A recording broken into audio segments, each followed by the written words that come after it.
You ever get to a point in life when you're so invested in a series that you followed it for so many years, only to be left with disappointment, with grief, and you were left with like so many possibilities of like where things could have gone and how we could have avoided all this stuff?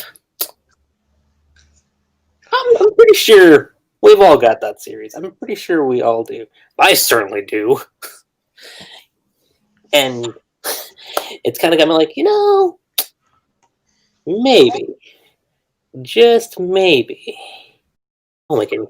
Hey guys, what's up? LuckyRave is here today to give you guys another Naruto anniversary podcast.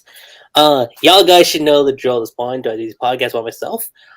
Hell no. Because one, be boring, and two, not as fun. To be fair, it's not as fun. So, in saying that, I've brought with me some special friends and some special guests. Go ahead and introduce yourselves. Hello, everyone. I'm Chatte. I'm obsessed with Naruto even 6 years later. Okay, just kidding, but yeah. I actually was invested very much in this series, as guys know, so basically that's the reason I'm still here 6 years later. Thank you.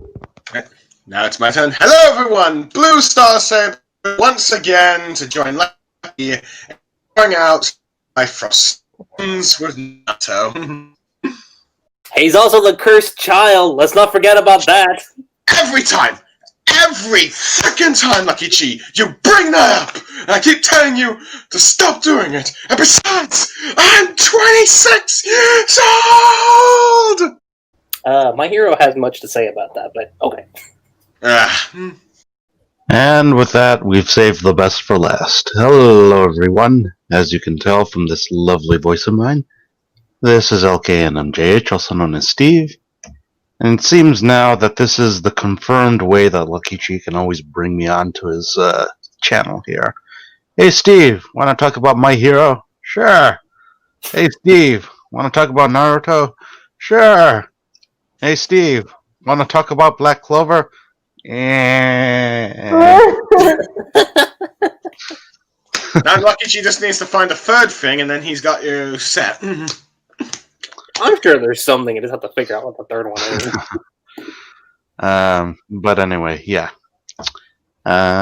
Here we all are. And also, by the way, some behind the scenes info. We're supposed to have 2 more people show up.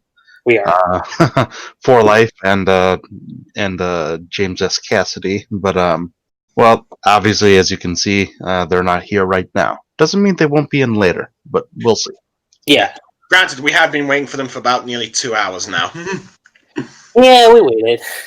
But I figured, let's just get it started off, and then, if they join, and then, they'll join in. Hopefully they join.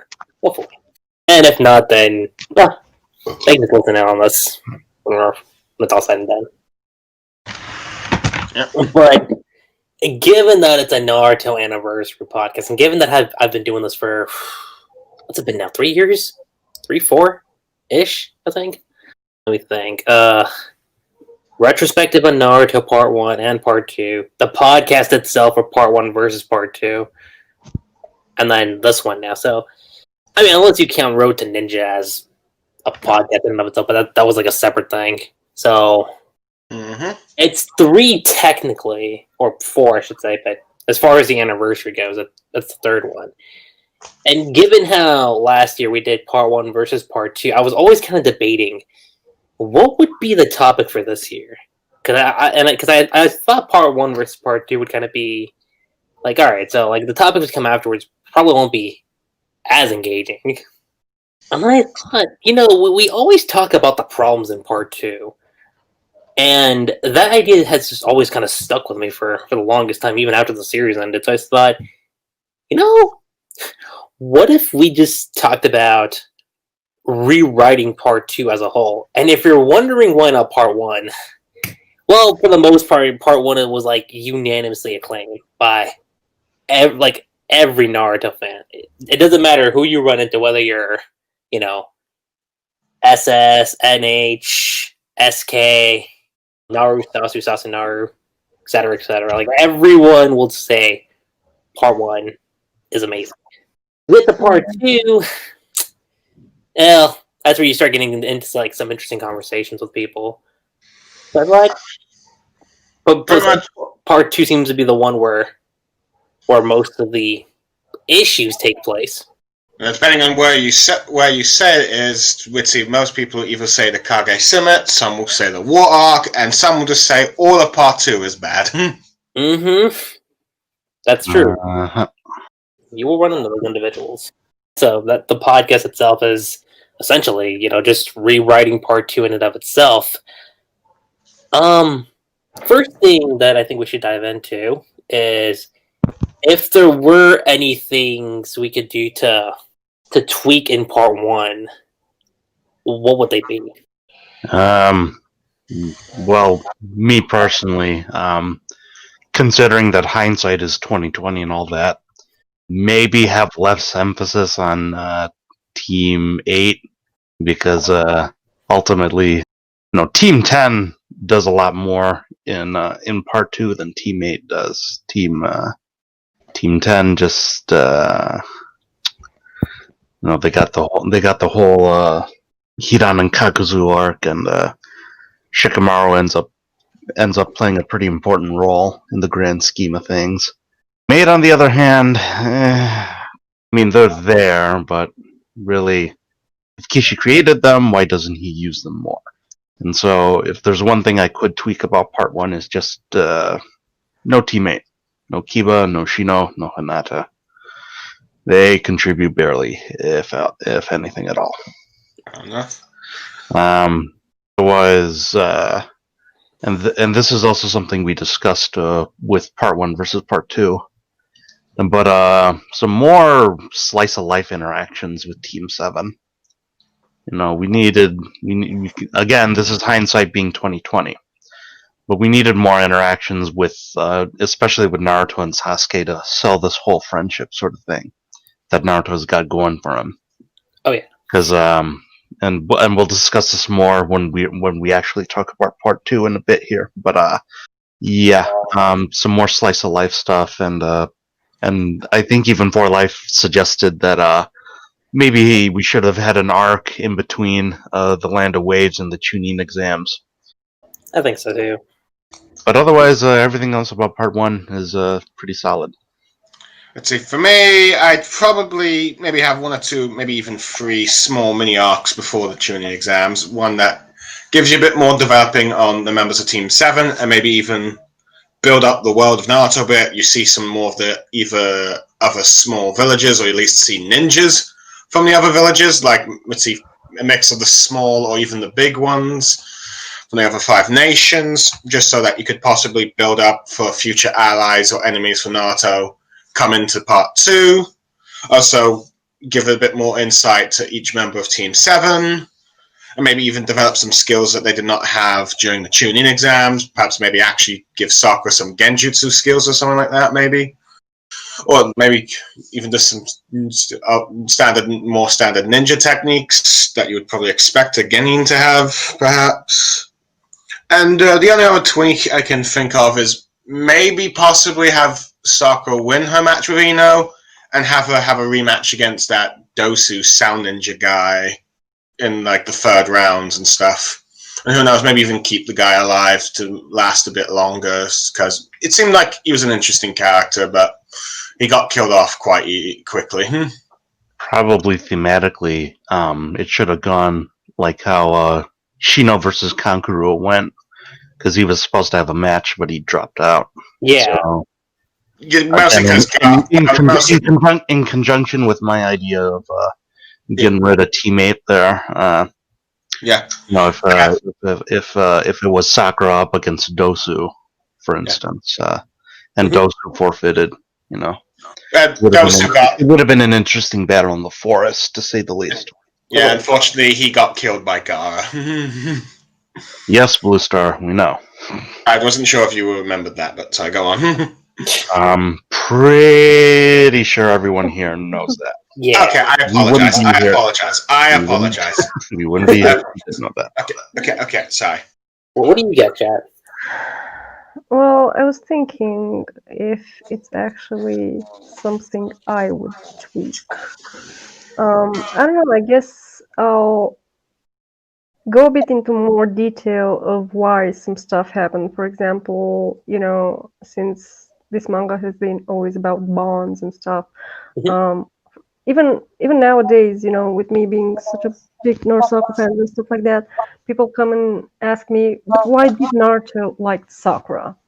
Because it was just showed more and less told, Yeah, like we weren't like exactly. It was sorry, it's just like we got that scene in part one where he says that I finally understand why. But for someone who, I don't know, I mean, if we think about the targeted audience at that point, those of us who were, older and stuff like that, we might have gotten subtleties of stuff, why he does so. But to the younger audience, it wasn't that clear. So I think that's why this ideology was born that it was just a crush, just a something that it wouldn't last. Though I would say that it was pretty clear by the end of part one with the promise of a lifetime that he is not into her just because it's a silly crush. But anyway, also on Sakura's part, I mean, her love for Sasuke or her liking or whatever it was always taken likewise a very something at the surface because we never actually got into why exactly Sakura likes Sasuke. Why I mean, what makes her different than all the other little girls that liked Sasuke? Because yeah, we got that point that he's the cool guy, everyone likes him and stuff like that. But what makes Sakura's liking different than all the other girls? So I guess this would fall more into what you guys were saying earlier that could have gotten more a bit development on Team 7 dynamics and bonds overall. Other than that, yeah, I do agree with what you said that Team 8 is kind of ironically said kind of useless in terms of plot relevance. But from there, I mean, Team 8 has Hinata, and the whole Hyuga thing was pretty interesting because you had to have the light part and the dark part, You Yeah. had to have Hinata in order to understand what Neji meant. So I don't know, maybe if she could have been somehow extracted, so to speak, from Team 8 and just build on herself as a character, not necessarily, I don't know, in a team, probably. I don't know exactly how right now. But yeah, other than that, they don't have any relevance. Even the whole joke with Shino is that they always forget him. They always don't care that he exists and stuff like that. So it makes you wonder, okay, what's with him? I mean, what's his purpose? What purpose does he serve? It's just like, having someone there to just be and fill some space. That's not even kind of relevant, if you ask me.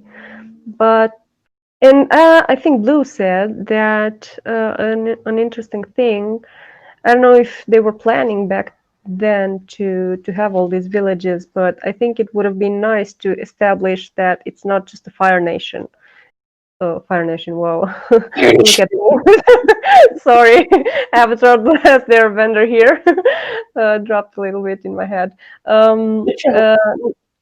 Not just Konoha and Ireland or whatever they were called, but others as well. So then, when later back in part two we get the introductions with all the others, it doesn't come off of as so sudden, I mean, at some point, I guess you could expect that it's not just them, but it would have been nice to be a lot more explored maybe since the beginning. But as we all remember, if I'm not wrong, Kishi did say that he never intended for Naruto to be this developed in this sense. He just wanted to make a manga about a boy traveling with his team or something like that. So yeah.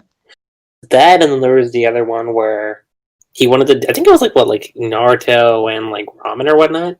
Oh yeah. I think it was that too. Yeah, so I guess you can excuse some here and there stuff, but otherwise, I don't know.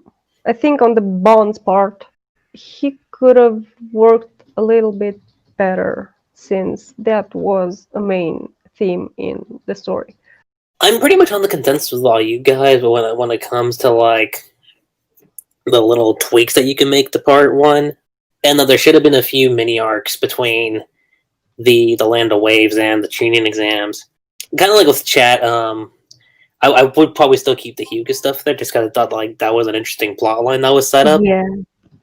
But, and this is actually something that comes from part two, and it's always kind of stuck out to me. It's when we see Karin, and when we get that flashback of Sasuke saving her, right? Oh my god, yeah! Yeah, that's another tweak I would add. I would actually throw that scene into part one, just to establish that, okay, there's this. And so, like, it kind of gets you thinking, like, okay, so maybe she's just a random character, and then second you hit part, it's like, oh. Yeah, you're so totally right. I don't know. Oh, I forgot that. Yeah. Yeah, that would have been awesome to have from the very beginning, especially given the whole plot with those monkeys, which was not that developed anyway. But it would make you question. Wait a minute, Naruto, it's not the only one. What's happening here? Yeah, what it would make you like, okay, Mm-hmm. that's interesting. But yeah, like as outside of the bonds and outside of that, I don't think there's like too much I would change for part one in and of itself. I just kind of thought of how you could possibly like get rid of Kiba and Shino and still have him in part one. When Shino's fighting Kankuro and he gets poisoned, you could have him die off there, and maybe Kiba die off with the Sasuke retrieval mission. Damn. True. I mean, yeah, it's kind of not so nice, but he does have a point, because after all, if we remember, in Chunin exam arc, they do say that they're allowed to fight until one of them dies. They do, yeah, they are. So it would have been such a move excused by the plot itself if it were to happen. Yeah, it would have.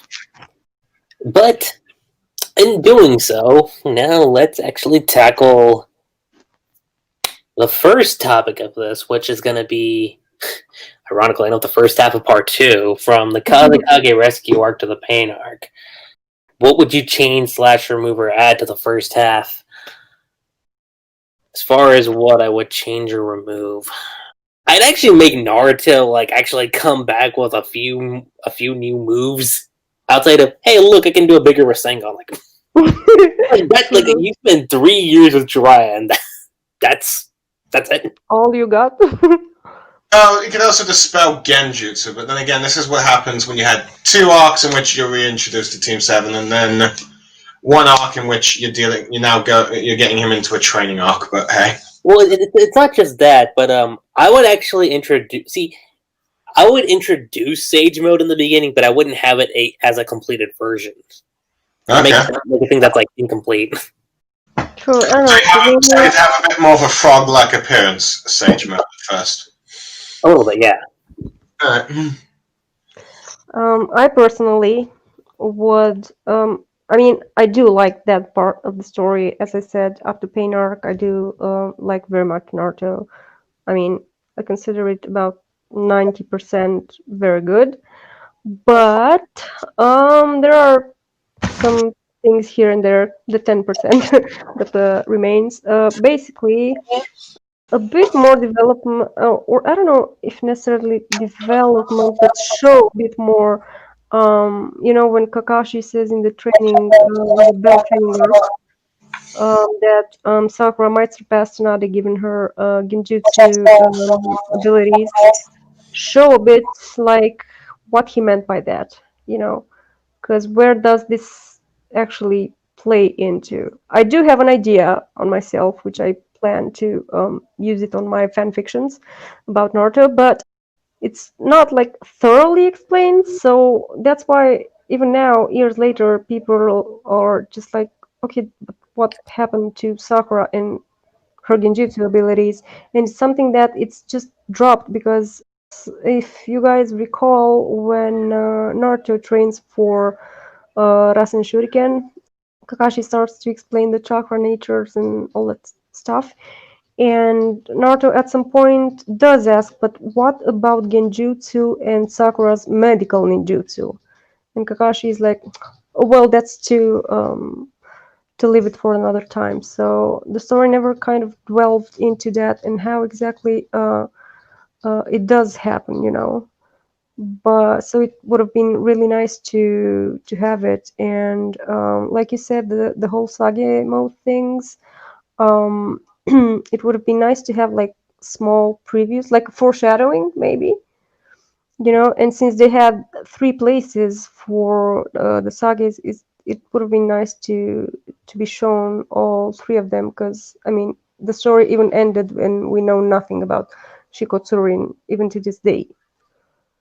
We know like everything about the frog one, partly an idea we have about the snake one, but nothing about I believe the the one. I think the snake one was even tackled a bit in the anime for the Boruto. Yeah, but it's on the anime, you know, and how much can you trust that it comes from Kishi himself, sorry. True. Because, you know, I mean, that's why I always made the separation between the anime and the manga, because the manga is like the original thing, you know, it's original Kishi's own stuff. The anime is just an interpretation, and we saw how the anime changed a lot of different things. Maybe we can once have a podcast about the differences that Naruto had as a series in terms of manga and in terms of anime, because the anime changed a lot about the story, and I think we all saw the effects of that. I mean, let's take Hinata and Shino and Kiba, since we were talking about them. They barely appear in what, chapter 34 or something like that, and Yeah, they're present in the first episode. It's like that's a whole different thing, and no wonder people perceived the story so differently than actually the manga itself, the story the manga told. Anyway, sorry about that. You can go back on to what you were saying about the sage Yeah, modes. no. So I think that would be basically it. Focus a bit on how Sakura developed her medical ninjutsu, and I don't know, the hardships she went through to get it, because I think it would be really interesting to see, because you know, back in part one, Tsunade says how complicated it is to be a medical ninja, but everyone treats it like it's a second hand thing, you know, because it's not, you know, flashy and everything and all that stuff. But if you think about it, it takes a lot more training and a lot more involvement and everything than normal jutsus, you know. yeah, Because you have to not just know the actual jutsu, but you know, you have to know the human body, the mind, the everything, to be able to be a medic ninja. And as a medic ninja, you have to also know how to work with the person's chakra and actually match your chakra with that person to be able to heal it. And it's a lot more complicated, and people treat it like a second-hand thing, as I was saying. Although, if you ask me, it's one of the deadliest jutsus, so to speak, in the manga, because if you go a bit in depth, and well, I did because I was obsessed with Sakura. um, I was it too. actually it actually functions like a gentle fist.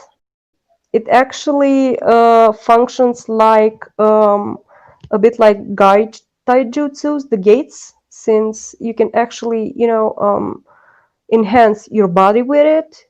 Don't go, how should I say it? Or more like, Tsunade's style of medical ninjutsu, because that's a bit different than your usual one. But medical ninjutsu has the one, as I was saying, Tsunade teaches, has a little bit of all the other jutsus into it, but it's so clean that you cannot tell.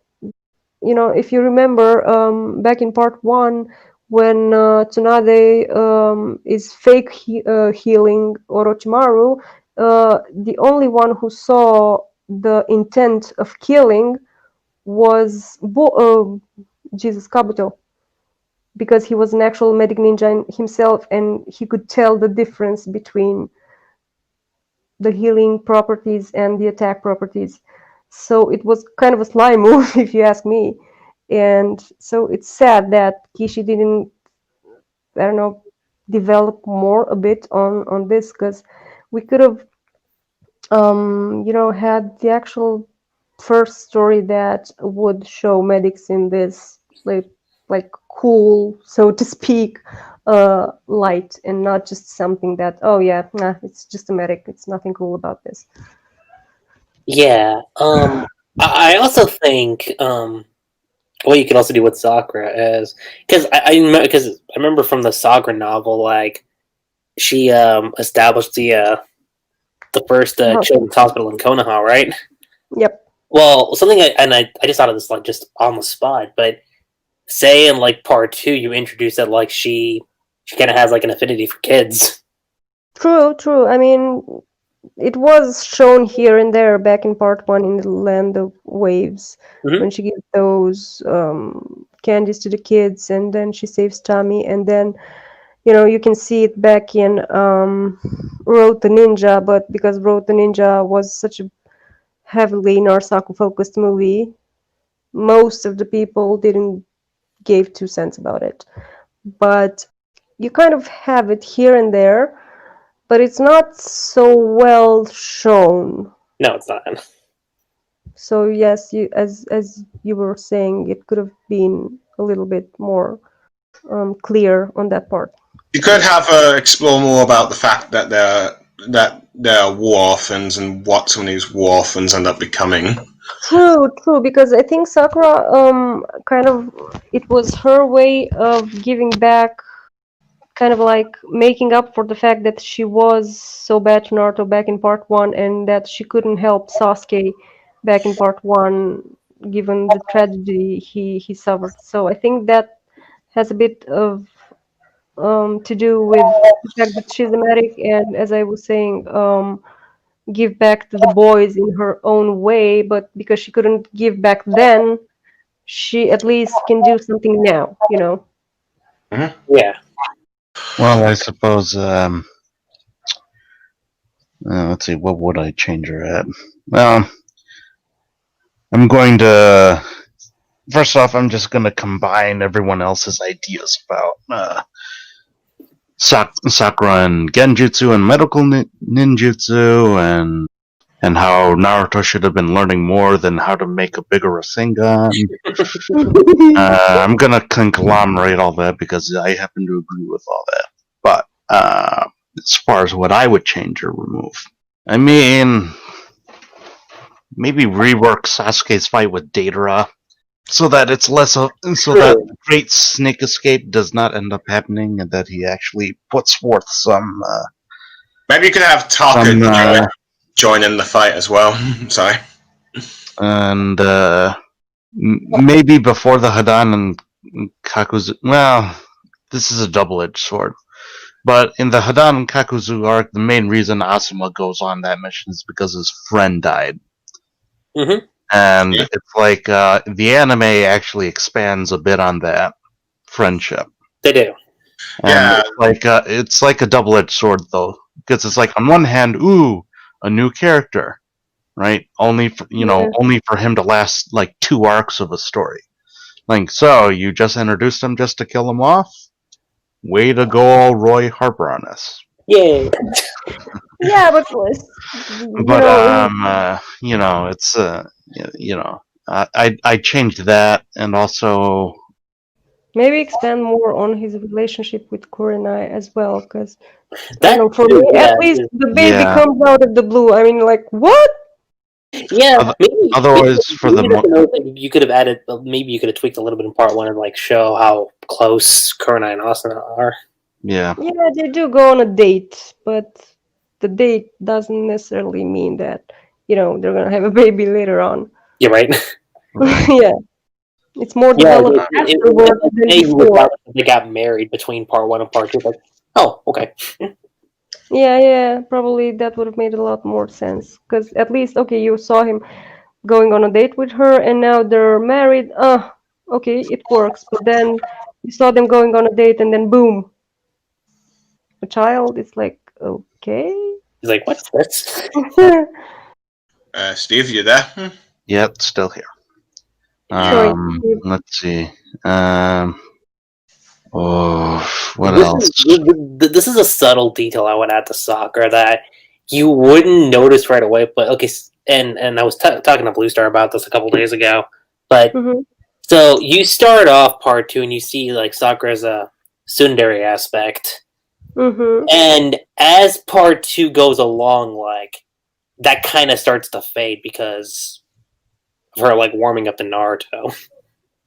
So like True. what you see it in the beginning, but it's like a subtle detail that you don't really see in the beginning, but kind of like regresses to just see. True, and if it were a thing more, I would add to that, because it just popped my mind now that we were talking. Sorry about interrupting you, Steve. Is this thing, when she comes back, when Naruto comes back, she's like very, do I look more womanly to you? How do you think I look? Whatever. I remember And yeah, and that's like, dude, you're hitting on him. From where does that come, And I think that Kishi could have expanded a bit more, because he keeps showing her becoming more and more gentle with Naruto, and basically all the things she used to do for Sasuke back in part one, she now starts to do for Naruto, and maybe a reason that people didn't buy, so to speak, the Narasaku story that much is, of course, I do understand that it was part of the surprise if the story would have ended the way it should, but anyway. But for some people, it's not that clear. Some people just need it right there in front of their eyes, and I think that a little detail that could have been showed in part one around, I don't know, Kazukage arc is what made Sakura miss Naruto so much, and because he shows her more missing Naruto and all that stuff than actual Sasuke, and for a while Sasuke becomes more an objective than an object of her affection, and it would, for me, from my point of view, it would have been interesting to show this change. Of course, maybe not give it away that much. Show the little tweaks, the little changes here and there that lead to her change behavior towards Naruto. Yes. But yes, Steve, you can come back and. That's pretty much all my thoughts on it. Pretty much the only what I would also change is when Hinata goes up against Pain. This is supposed to be a very touching moment for her, and it's supposed to develop her character and blah blah blah blah blah. But you literally could have had anyone else in that position, and things would have ended up just the same. Iruka. So, yes. What I would have changed is have Iruka jump in. Just straight up jump in. Because thematically, it works with the hero's journey that the story is trying to tell. In that the mentors do not last forever. And up until that point, his mentors have been dying in reverse order. First Jiraiya, then Kakashi, and then finally Iruka. And Iruka is doubly so, because Iruka was one of the first people to acknowledge him as not just a container for the Nine-Tailed Fox, but an actual fucking person. It was a big deal. And it's, a big deal to him, and it's like, perfect opportunity for Kishimoto to use, and ultimately that he didn't do it. Why he didn't do it, we'll never know. We can only speculate. I heard a rumor that one of the editors said do it with Hinata. I'm not sure if this is true though, but who knows? Yeah, well, maybe, as we do know, the story was quite ran by popularity polls. And that's a thing that Kishi does talk a lot about in his interviews. So they kind of wrote the story along what the popularity polls dictated. And he did talk a lot about how Hinata's popularity was growing out of thin air and with no basis. So we can indeed speculate that maybe that decision was because of those things. But I don't know. For me, it feels like it does a whole lot of disservice to Hinata's character, because back in part 1, she was really inspired by Naruto, and as you guys know, back in part 1, I was more of a Sasuke and Narhina fan than Naruto. Naruto started growing on me later than these two. Yeah, I was as well. Back in part 1, she actually talks about how inspired she is by Naruto and by his way of being, and it kind of her action goes against what Naruto kind of stands. And what do I mean by that? But you see here, it also shows the lack of compatibility between the two, because Naruto, when he comes back, he's just like, everyone stand back, let me fight it, because I cannot fight him and think about the casualties at the same time. So it would have been easier for him to handle. And then, indeed, that thing happens, and I can understand that a desperation moment might come in. But, I mean, Sakura was also desperate, but instead of jumping in and doing something stupid, she devised a plan. She knew what was happening. Yeah. She sent, I don't know who, to get Yamato back. So she kind of was very level-headed back then, instead of, going in stupidly, because she did go in stupidly at some point. Granted, when Naruto loses his way with Orochimaru and gets the portals, she let her feelings get the best of her. But now she doesn't, and she's very level-headed, and she knows that she has to respect what Naruto says, because she knows that he has a reason for that. In terms of Hinata, she just jumps in. But for a person who watched Naruto so much and was inspired by him so much, she should have known that she should have, listened to him and what he said, rather than just stupidly and suicidally jumping in. Because even the data book said that it was a suicidal move, no matter how people try to tweak it, how people try to change it, how people try to paint it and switch it, and you name it. No, that was a suicidal move. Just because she was inspired, I mean, even her speech, from her own speech, I mean, she said she was being selfish. I remember that. Yeah, exactly. I'm just being selfish. And people are like, yay, what a nice move. No, that's a dumb fuck move. Sorry. Because you're putting that to dude. I mean, people kept hating on Sakura for ages because she said something to Sasuke. She didn't even say to Naruto's own face that, because he's a child that has no parents, he acts like that. So it was like something around Naruto. It didn't come over him face to face. He indeed didn't know that.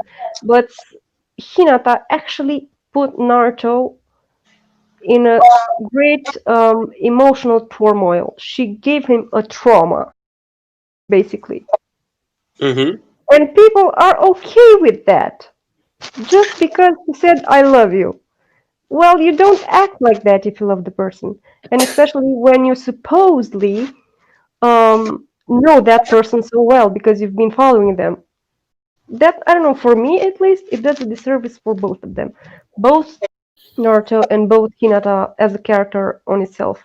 The only way I could have seen that working, and I made a video about this a couple of years ago about how you could have made Naruto work, is like, say, if you threw in like moments of like Naruto and Hinata hanging out, and then you get that moment. Because otherwise, it's like, I get I get what you're doing, but it seemed a bit out of place. Indeed. I mean, he didn't even get, you know, actually the cube extracted. Granted, if that would have been the case, indeed, I understand, but for the moment they're having a chit chat, so to speak. And who's to say that another, I don't know, that Naruto couldn't find another solution to that, you know? But then again, yeah, oh well, it is what it is. So you have anything more to say? The only other thing I would also change is, and the anime sort of does this, but give Captain Yamato more screen time. Yeah, Oh, yeah. Naruto inside. Okay. But go on. Hey, for stuff that I would change, well, for the first arc, the Kazekage arc, there's really not much I'd change. The only things I'd probably might add in is like maybe show a bit more of Konkuro's fight against Sasori, since you only saw like the beginning and end of that fight. That was kind of mostly skipped, though the anime attempted to do like its own thing. Let's see. Maybe also possibly have Sakura Chio involved more in the Itachi fight. Maybe actually have some more genjutsu from Sakura there. As a sort of warm-up, I guess, for it as well. Maybe a little bit more with the Kakashi training bell thing as well, though I think that's fine, really. The other thing I'd probably do is... Let's see. Sorry, what? No, nothing. Just something popped out of my mind, but you go on and I'll talk about it later. Okay, let's see, fair enough. Other things I might do is perhaps give more screen time to Team Guy with, like, maybe we'd see at least show them doing a new jutsu against the double gangers, at least. Maybe like a double page spread for them where they each use a new move. Maybe more to do with the Kizame fight, since that ended up being more of a Guy versus Kizame fight, really, but I mean, they each did get one action panel, but that's about really it, really, but hey. And maybe a little bit more with the Dedra versus Naruto and Kakashi. Other than that, not much. Well, granted, I'll probably also try and give something more for Tamari to do, because she did really nothing really in that arc, unfortunately. But hey. You know what? I would change a little bit more What's in up? Hidan and Kakuzu arc. Granted, I do understand that on a side, it was all about having what's his name, Shikamaru's genius show up. Mm-hmm. But I would involve, since Team 7, the new Team 7 were supposed to be support to Team 10, I would have them involved a bit more in the fights. Sai with Shika and Sakura, and the rest with Naruto. with Naruto. Against Kakuzu. Yeah, against Kakuzu, since he had, I don't know what, five hearts each with an element and all that stuff. So I think it would have given a lot space for everyone to show off their abilities, and same with Hidan, and especially given that because I don't know if people saw, but the immortality stuff in this manga apparently is given when you have some black stuff around you. I mean, if we recall, Hidan gets all black and immortal when he activates his jutsu, and Sakura's immortality and Tsunade's are given by the Byakugo when the black stripes just go all over their body. So it would have been nice to have a starting point maybe for what was later gonna be Byakugo, Yeah. if you ask me. And show a bit how, I don't know, maybe Shika's intellect with Sakura's knowledge of body and everything work together and defeat Hidan. Yeah. So, I'll get to that in a bit, but yeah.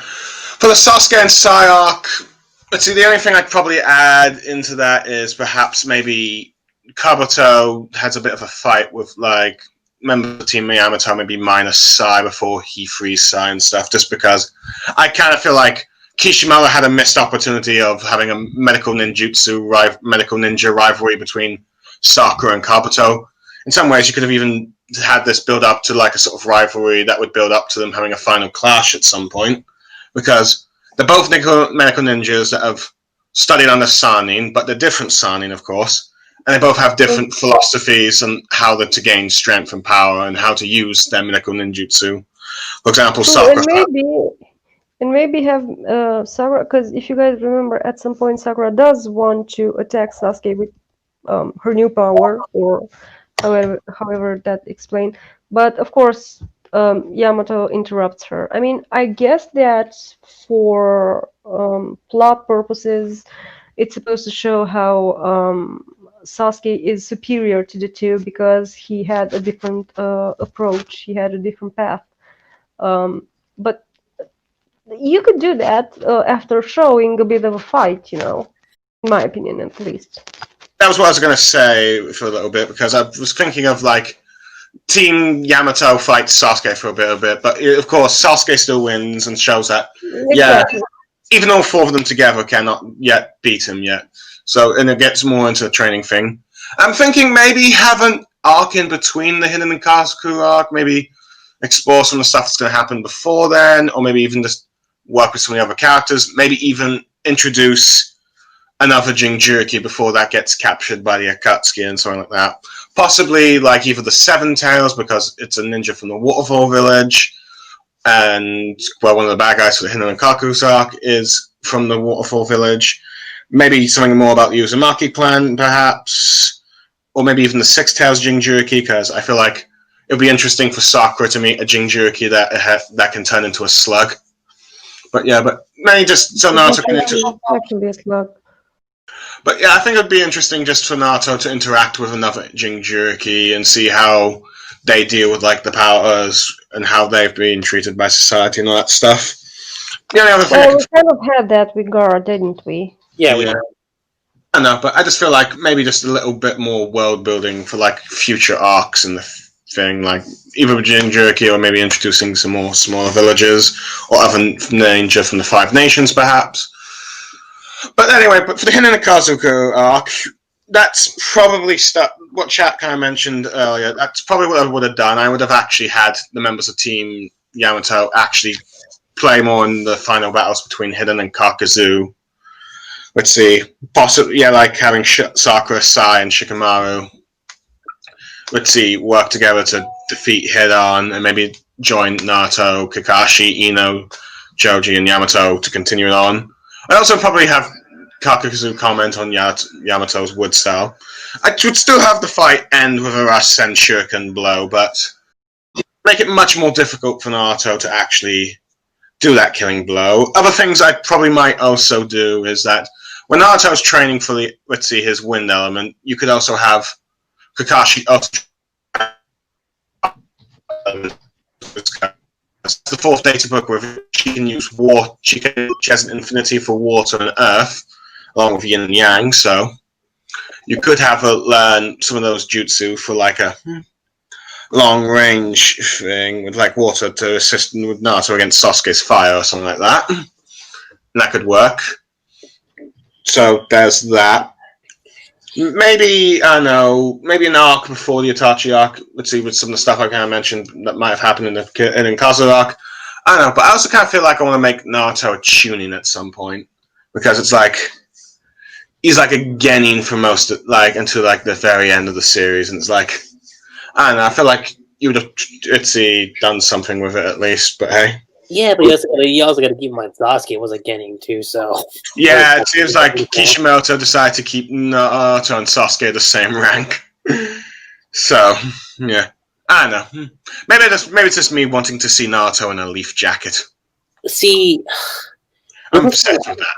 I was gonna say this is something I would add into, and it's something that's always stuck out to me about the first half of part 2. But you remember the whole thing when Naruto attacked Sakura like in his four-tail state, Mm-hmm. and we didn't exactly get a follow-up to that? I would have something like that. So, Alright. and Yeah. I want to get your guys' take on this, but I would maybe have it to where Naruto's feeling a bit down about that entire experience because he essentially attacked the one girl that, he's had feelings for. True. I mean, like, maybe because of what happened, like, he kind of avoids Sakura for a short period of time, and it kind of bugs her. She's like, why is he avoiding me all of a sudden? Like, True. I mean, that would. I mean, putting aside, let's say the Naruto aspect of it, but it would be interesting to see how Naruto deals with the fact that he's a Jinchuriki and that he has no control over that state of his in that state, of course, and he can harm the people he loves, Mhm. And so how does that feel? How does that make him feel and stuff? And it's just like that's kind of brushed over. It is. Let's see. And probably, probably this is the reason the whole Naruhina thing was blown off proportions, because although we know that any character that would have been in Hinata's place, Naruto would have had the same reaction. If you guys remember, after he wakes up, he was like, "Did I destroy Hinata or something like that? Did I kill everyone or something like that?" I cannot remember exactly now the words. And he starts crying, for the very first time. And probably that's why most people are like, "Oh, he feels a lot more, has a lot of more feelings and more in depth and more romantical for Hinata than Sakura." Sakura. Yeah. So that's the thing that could have just made people a bit confused, so to speak. But yeah, you're totally right. That would have been a nice thing to see, a nice perspective. Yeah, if anything, what you could have also done is like have that as like a subplot for an arc in between the Science Sasuke arc and the Hidan and Kaguzu arc. And my idea that I had for this was like maybe Naruto wants to learn more about like his clan and what happened. And I think what would have been interesting is like say you have that arc and you have Jiraiya involved too, and Sakura is also there. It kind of like in a way you kind of mirror to what was that arc called in the anime that like happened right after You mean the Fuma clan arc? the land of rice patties arc, that one. You could kind of make it that dynamic again where it's like just Sakura, Naruto, and Jiraiya. The Chikara arc, isn't, or no, not No, Chikara. it's not Chikara. Chikara It happened in part 1. It was like right after the Naruto versus Sasuke fight in part 1. The Guren. Oh, I can't remember it. It's a right filler now. arc, so if you haven't watched it, I wouldn't blame you. Yeah, it's a filler arc, but I would make it seem like akin to that, where Naruto wants to learn about what happens, and like, and I'm pretty Yeah, sure Naruto not information wanting to from. learn. Yeah, him not wanting to learn about those Makis, it's one of the biggest plot holes, if you ask me. Yeah, like, we In learned so much about the Uchihas, and then like the main character's last name is like, you know, Naruto Uchiha, no, are exactly. important too. That's really strange, because especially given how the story evolved around his status as a Jinchuriki Mhm. and his mother, for God's sake. I mean, okay, let's understand that up to a point he didn't want to, but after he met his mother, you want to tell me that he doesn't want to know more about where she came from and why her clan was wiped and all those stuff. That's, I don't know. Yeah, and Well, the other thing I was thinking about this arc was that like maybe like because we know the Akatsuki's are using like some kind of sealing jutsu to extract the Exactly. Everything was based on Uzumaki stuff. yeah. okay, let's see, but yeah. So because of that, I thought maybe they're going to like what was it? Was it the land of whirlpools? I think it was. Yes, it was Yeah, the land.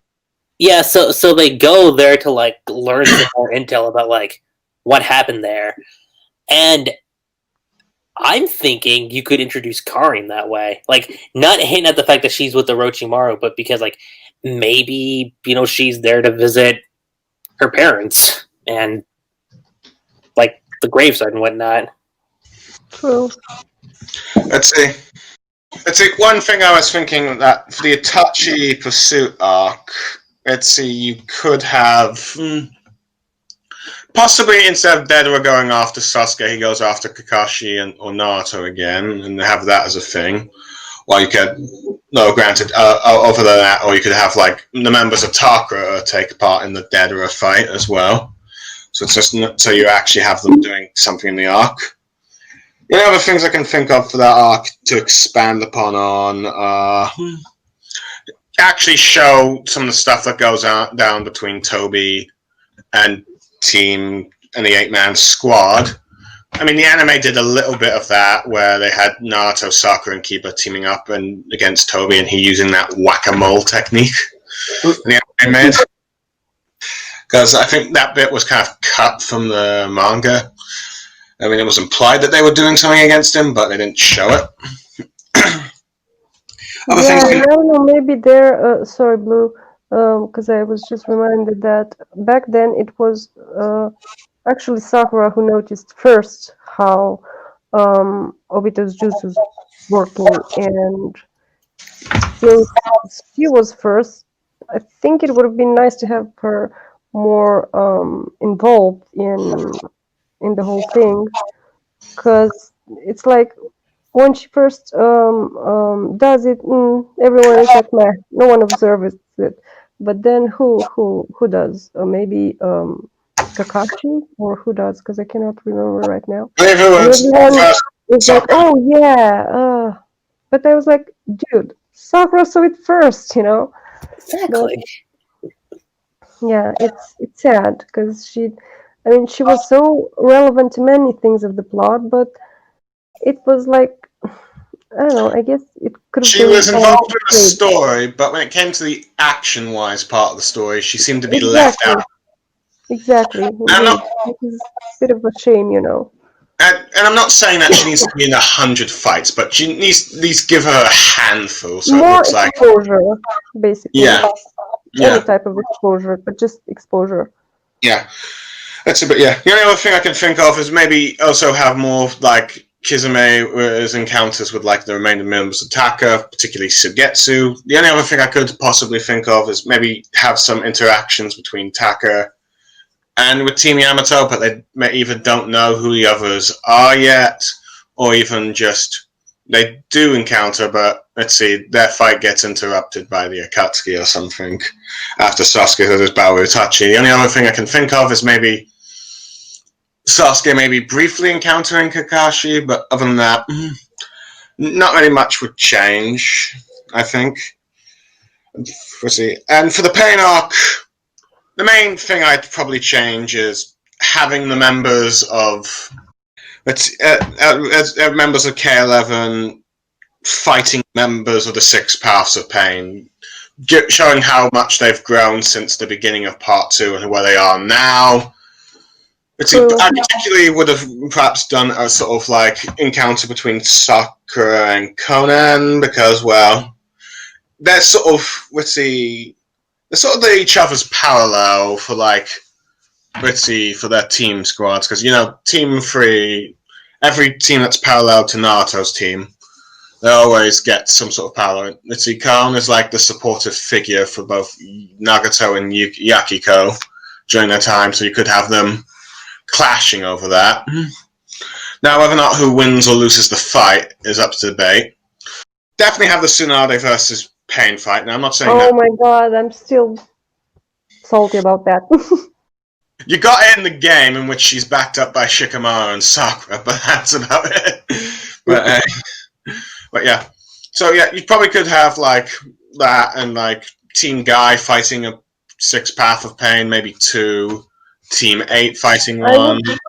I could see Team 8 fighting the animal path because we have Kiba who has Akamaru and Shino who has the bugs. That would Yeah. be so much better. Oh my god. I know, right? And basically Hinata who could just help them with everything in terms of clear vision, and I don't know, since that was that centipede who at some point, if I recall correctly, correct me if I'm wrong, doesn't he come from somewhere in the ground or something like that? I And believe with Hinata's vision, that could have been just definitely overcome because they would expect it, you know? Yeah.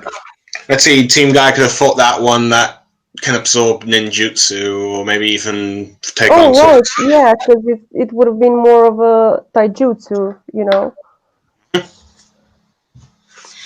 So yeah, that you could have done stuff like that. Maybe have some of the more minor characters take on. Maybe even have, I don't know. Maybe also explore more about Sai and Yamato pursuing Kabuto as well. Perhaps show more hints of Kabuto collecting DNA of corpses and stuff. True, because him being a Sagemo in Sage mode was such a what kind of move? Let's see. Where did that come from? Or even like exploring some of Oda Orochimaru's hideouts, because you could even have Orochimaru had collected the DNA of many of these deceased ninjas that would be resurrected in the war. There's an explanation, because you could see Orochimaru doing something like that. But yeah, stuff like that. And maybe a bit more build up to that whole Danzo taking over Kahona thing. Doing stuff I like think that was pretty nicely done. 'Cause Yeah, I thought it was. from the very beginning, you kind of see that something's off about the elders, and they don't just right away accept Tsunade. And every time Danzo was in, there was this heavy air, so to speak. So I don't know. I personally am okay with that. But fair enough. You got a point there. So there's stuff like that, but yeah.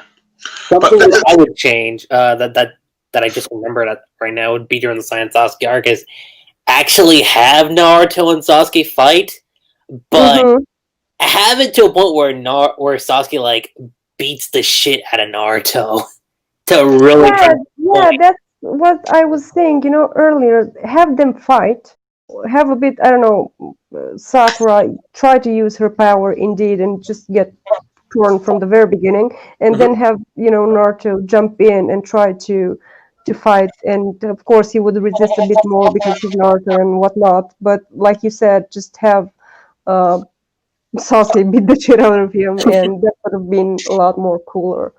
Like you do that, and then you have Sasuke say, "You would have better spent your time training than chasing after. I mean, look at what I just did to you. Just exactly, that would go a lot more better in character with their belief system, because basically Sasuke leaves them because he considers that Konoha's way of training, their soldiers, so to speak, only gets you to a point. To a point that you cannot, just go after people like Itachi and stuff like that. But of course, since Konoha had to look better, I guess that's why we didn't have that. But it would fall so good into the ideology battle between Naruto and Sasuke. then I think that could set up like some doubt with Naruto. Like, maybe Sasuke's right. Like, what happened? I mean, he never. I mean, up to Pain Arc, because Pain Arc is the very first time that Naruto starts to doubt a bit himself, But it would have been nice to actually see that from way before. I mean, show him a bit being eaten alive by all these questions and how he deals with them, And I mean, yeah, of course, he is the sunshine boy, but he is the sunshine boy because of the choices he makes, right? Like Right. he would make instead of, but that doesn't mean that he doesn't have to go through some turmoils and stuff like that, because that it's actually what builds character, you know. And I think that's why people in this story were a bit more attracted, so to speak, to Sasuke, because Sasuke kind of has that turmoil, and he kind of questions everything and goes through these whole things. He's not just sunshine and laughs and everything all the time, and undoubtedly just There's not like a going big forward. rainbow like hovered over his head. Yeah, so probably that's why most of the people preferred Sasuke over Naruto, although this was a story about Naruto, and it was his story rather than Sasuke's. That's why we had many girls ship Saku because they wanted to be they imagine themselves as the girl that, oh, I can help Sasuke. Sorry, joking. But, Well, you know, and with that doubt that Naruto has, like, and that's something I've thought about too. Like, maybe you could have like some like slice of life chapters with the other members to show Naruto that, you know, like he's still got other friends. Exactly, and if you ask me, I mean, I get it. The story about Sasuke and Naruto, but Shikamaru was way much better of a friend to Naruto than Sasuke ever was. Yeah. I even say Sai is this case, since he seems to be the one that's understanding how he feels about Naruto, how he feels about Sakura. Let's see. One thing I just remembered, one thing I'd probably also add in the Hidden Kakuzu arc is probably some Sakura and Ino bonding after Asuma's death. Yeah, because not necessarily That's another one too, Asuma's yeah. death, but just shows up with medical ninjutsu as of that. And I was like, wait, when did that happen? And how did that happen? You could have her talking about she's learning a bit from Sakura and all that stuff, but yeah. True, but yeah, that's just out of nowhere. I mean, it just like happens.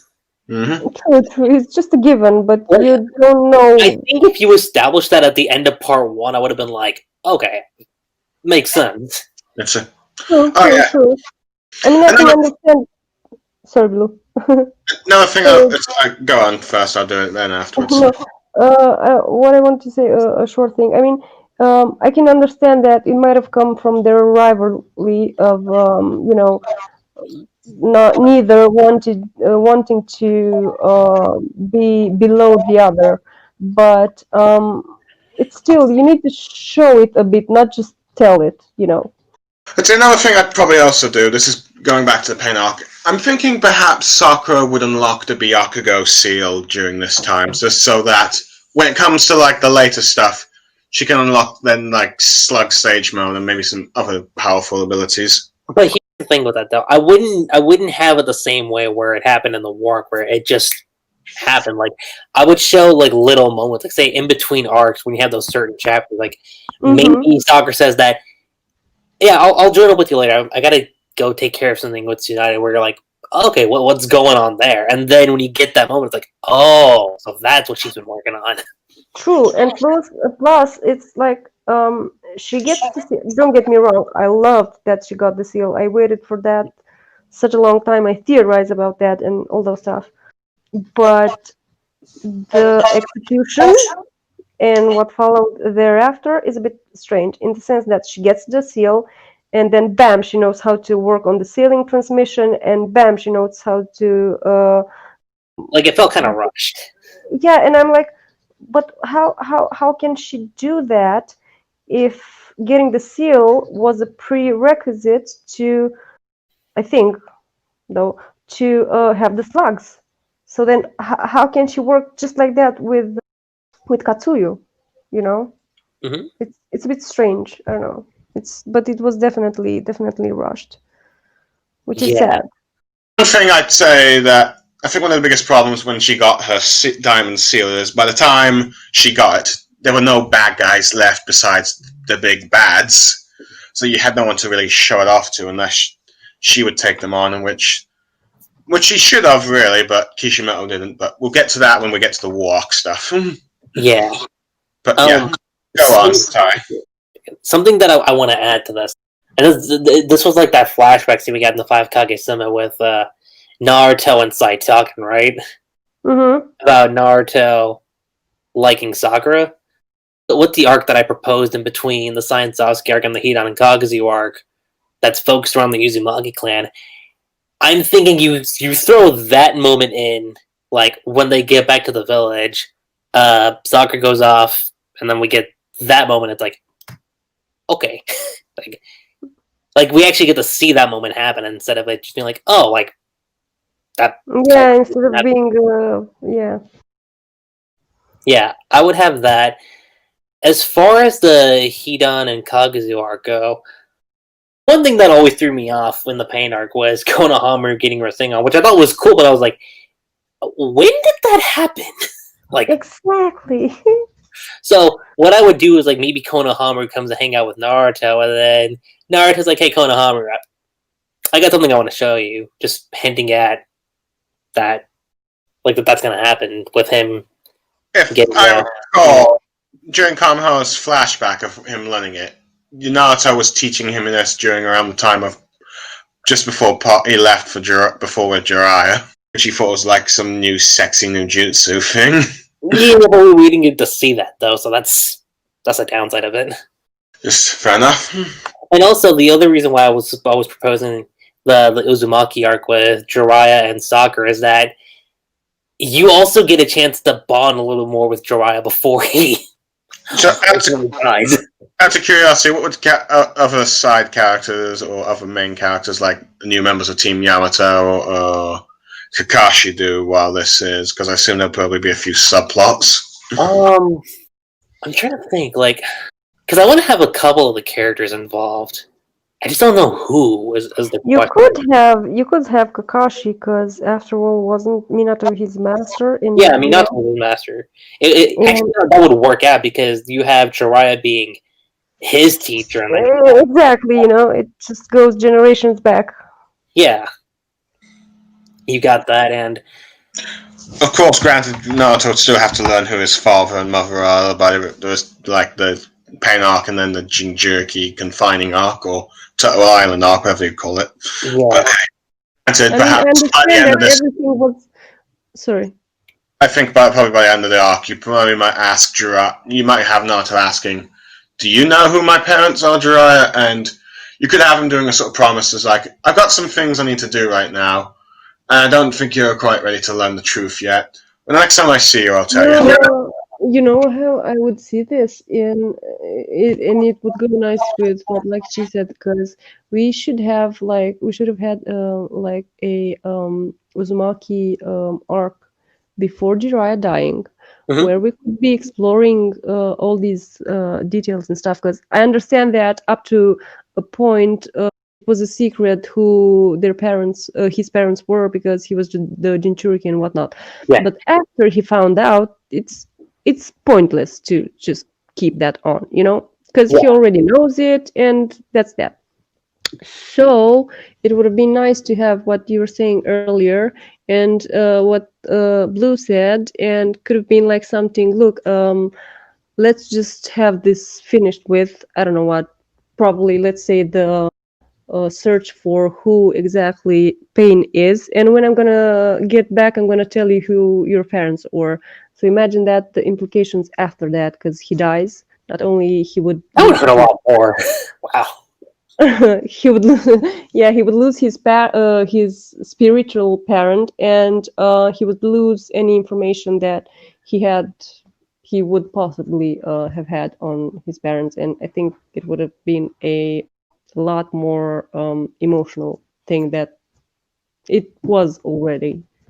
I also thought about the other. I know I brought up Karin earlier, but I think tying her in would actually make a lot more sense too, because she is an Uzumaki. True. Though I'm trying to figure out if you would would you introduce her being an Uzumaki right off the bat, or would you keep that a secret? I'd say keep that more of a secret, just so that when Sasuke learns it, we learn it. Well, I know, But what purpose? yeah, what- that's the thing. Like, what purpose would that serve of keeping it a secret? Okay, fine. Like, no, the thing that would make sense to me is, say, okay, like you reveal she's an Uzumaki, but you don't reveal that her and Naruto are actually cousins. Like, you maybe you add the fact that Kushina had a sister, and whatnot. True. Yeah, well, So, Steve, do you have any comments? Or because Yeah, monopolize I feel bad for this Steve. story team. Well, I'm waiting for Blue Star to finish his thoughts on what to change. well, that pretty much have, to be honest. So, Alrighty then. So are these changes necessary? Well, why are my changes necessary, first and foremost? Well, I already explained it. It's the hero's journey, right? Mm-hmm. So, how about a little bit more hero and a little less teammate there?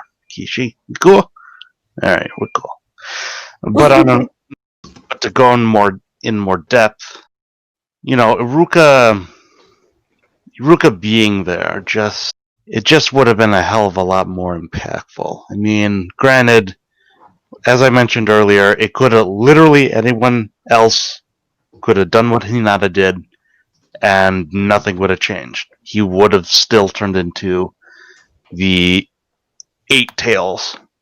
He would have been possessed by the Eight Tails. Yep. If you're going to make it be that impactful to him, make it so that it's also impactful from a narrative perspective. Because it's not enough that you have a comrade die, but to have someone who acknowledged you for the very first time as a human being, Mm-hmm. that's got to hit deep. Yeah, it would have been just loss after loss after loss of the Yeah. most important people. Yeah, that's why I feel my changes are necessary. And I'm pretty sure I'd agree with all the changes you guys have suggested so far. I think another thing that also what you suggested would impact is that Iruka had a talk with Naruto after Jiraiya died. Yeah. So just as someone has managed to cheer him up, he's also lost that someone, or at least he thinks he has. Let's see. As for some of the choices that I think I made, let's see. Most of them are pretty much action-wise, really. But then again, for the most part, Naruto is sort of a battle manga. I think allowed some of the more main cast to explore abilities that they were either hinted at or teased at. Also, give him more screen time. And also, I think it would expand the world of Naruto a bit.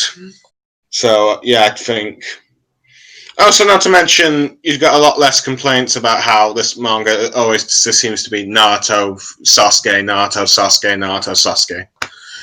Because that's sometimes how it ended up being, particularly towards the end. Thank you, To Keith. to be fair, Kishi did always say that that's how he built the story. Mhm. Whenever he did. thinks about Naruto, he thinks about Sasuke. How would Sasuke move? Or if he does something for Sasuke, he thinks about how that would resonate in terms of Naruto's character. So, of course, they would have been the central point, but it would have been nice to have the others, just more involved after all. Mm-hmm. Yeah, fair enough. Basically, I don't know, in terms of what we discussed until now, I think the narrative choices were pretty clear and why they were that way. Because basically, they helped the plot go a lot smoother and cover some parts which were kind of just left like as loose ends or plot holes or things that were never kind of tackled on and or just like where did that come from. But so if those narrative choices would have been made, at least we would have had an idea of why things happened the way they happened. Yeah, I'm pretty much on the same page with all you guys. Like, especially like with my own narrative choice. Like, I think it would have done a lot more for like the characters and like again a bit more on like the world building and see like what else has been going on like outside of the Akatsuki, outside of like Sasuke. I'm like thematically, I think it would have like fit pretty well. I suppose also one change I might have also done is maybe not make Naruto the child of prophecy, but hey. That's a good one. Actually, that's a Yeah, I know. I mean, this whole thing changed. Though it did have that magical aspect in the beginning, because I don't know if you guys do remember that in the first chapters, Sandaime, Hiruzen, was actually watching what Naruto was doing through the ball thing. I don't know. Which is kind of like he was a wizard, you know. But that aspect was kind of dropped, and I think that developing on that aspect and showing more of the magical stuff, so to speak. Then the whole child of prophecies, because apparently we do have prophecies in this story, would have made a bit more sense. But oh well, it is what it is. It was what it was. Mm-hmm. the only minor tweak I would change in the Pain arc is Pain's line about, "Oh, is it because of Sasuke?" I would take that part. That part served no purpose in the entire arc. Anywho, let's get into the real meat and potatoes of this thing, and discuss what we would change in the second half of part 2. Oh boy, This is gonna be actually really. Everything. Oh boy. I'm actually gonna address this first. I would actually make the 5 Kage Summit arc the last arc of part 2. That's first and foremost. That's the one thing I would do. So in other words, you make it the last arc of part 2, but not the last arc of the series, and do a time skip or something. No, yeah, that's what I would do. Number 2, let's get rid of Naruto hyperventilating. Oh my god, that still pains me to this day. Like people talk like the pairings make me upset too, but him hyperventilating like that, that was my biggest scar out of this entire thing. Like why? Oh, I can one up you, Lucky G. I can one up you. What's up? Kabuto breaking from the fucking Tsukuyomi. That's another one. What? For those of you who are unaware, or who didn't listen to the James S. Cassidy podcast at the time, I was a little miffed. To put it mildly. I remember this. I was a little miffed that Kabuto, a character who had, up until that point, showed no signs of remorse for his actions, he suddenly decides that he has remorse for his actions, and that's why he broke out of the genjutsu that Itachi had placed him in. And to say the least, that was completely out of left field, even for me. Mm-hmm. So yeah, that's my one up over you. Naruto hyperventilating. I got one. They're both pretty bad, but Naruto hyperventilating, sorry to interrupt just for a teeny bit. I think up to a point can be understandable, but it had problems with the way it was shown. That's it. But yeah, go on, Lucky Chi. Anything else you'd like to? I was saying the hyperventilating one for me because, like, again, with where Naruto was at after that point, like if this was say early part 2, I'd be like, well, okay, fine, I can get it, but his status and whatnot of where he was at after Pain was where I was like, I wouldn't exactly do that. I wouldn't, and it's actually one of the biggest things. That's actually something I would take away from the 5 Kage Summit arc, and actually, I would have Naruto take a more mature approach to that, and instead of wailing at the fact of what Sasuke is doing, like he decides, you know what, I'm gonna go confront him because I know I get the sense of how he's feeling because of what I just went through in the last arc. Kind of make him feel a lot more stoic, if you will, in that sense. Out of curiosity, would any of you keep the love confession, given the fact this was the most controversial thing that happened to Sakura? Yeah. Well, this is the one thing I would actually change. I wouldn't have it be a thing where Sakura's conflicted about it. Like I would make it a point where she's like genuinely concerned about Naruto, and he's just being stubborn about it. Okay. Yeah, I mean, I would have at least tweaked it where she didn't say "I love you." That is a complete and utter fabrication, and Naruto himself says he saw right through that, and it's like, that's it's not. I would have taken up too. Yeah. Otherwise, what I would change about the second half of part 2 here. Well, I got a whole laundry list here, so bear with me. We'll start with The Five Kage Summit. Let's start with Five Kage Summit. Mhm. Besides Naruto hyperventilating, which at that point, yeah, that's kind of out of left field. What I would also change about it is maybe so that the Team Taka is not entirely superfluous, and to have Danzo be he's supposed to be on par with like the third Hokage, right? So, and I would have had Team Taka go up against Danzo, just the entire 4 against 1. Because Sasuke, as fun as the Sasuke and Danzo fight is, and as interesting as it is, it would have been much more serviceable to Team Taka that they two would have been involved in that fight. Instead, as everyone here knows, half of them get captured, and Karin basically gets knocked away.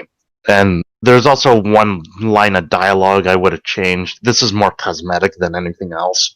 What is it? But when Obito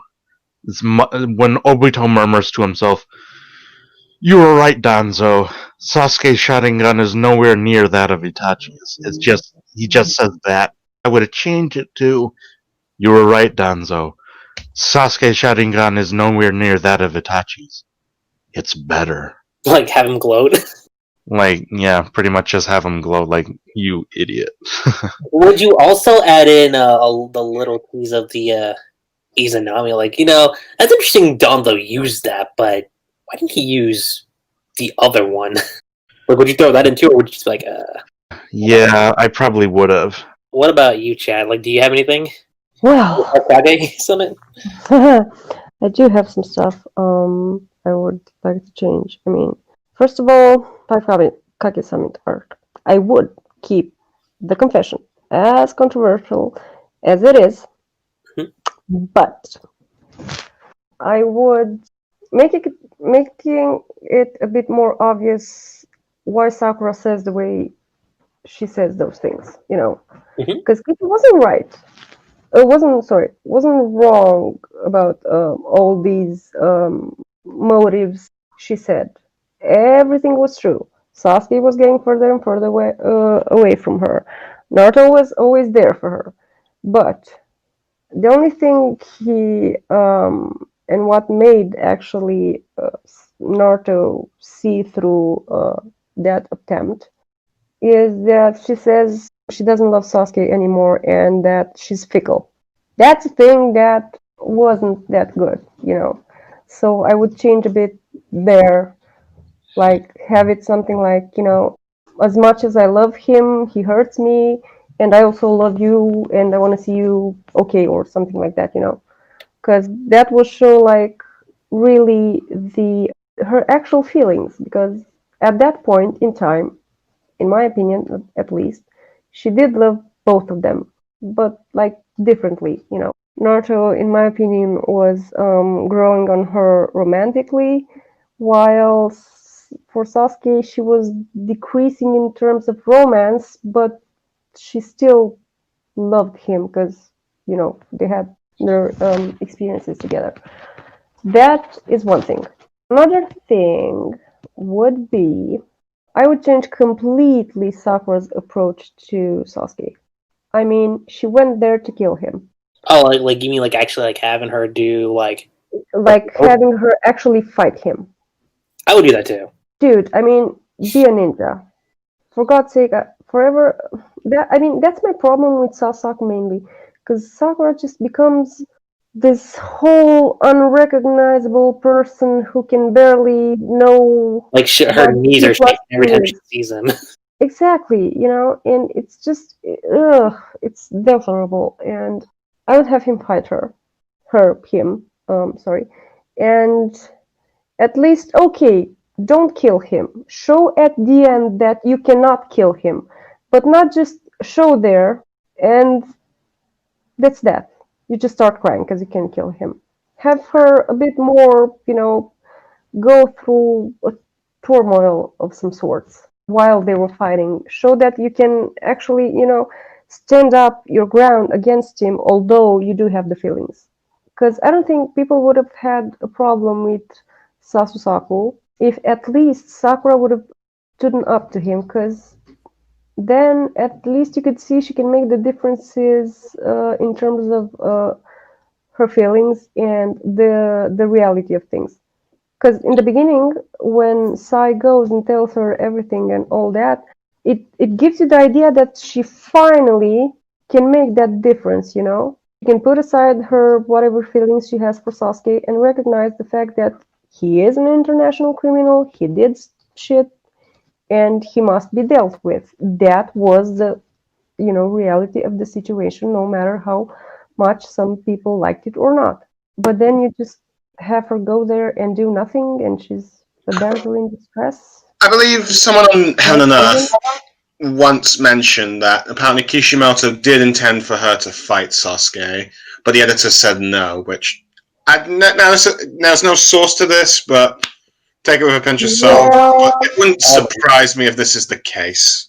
Wouldn't surprise me either, given that we know that with Tsunade and Pain happened the same, and yeah, that's the thing. I mean, if I would have, I think I would have accepted a lot more better Sasuke ending if I would have seen Sakura being a lot more, just standing up for herself in his presence.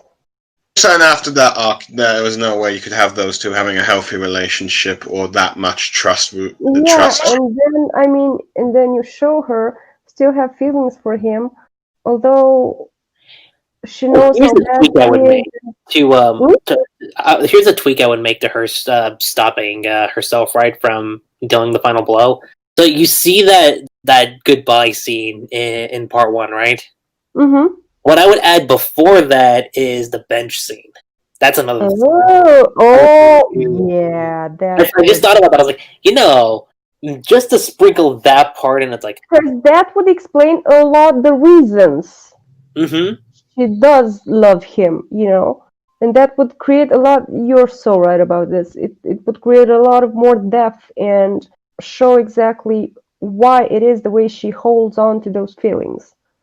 Because the thank you scene, it is what it is. But I mean, I'm not trying to downplay it. It was it's one of my favorite Sasuke scenes.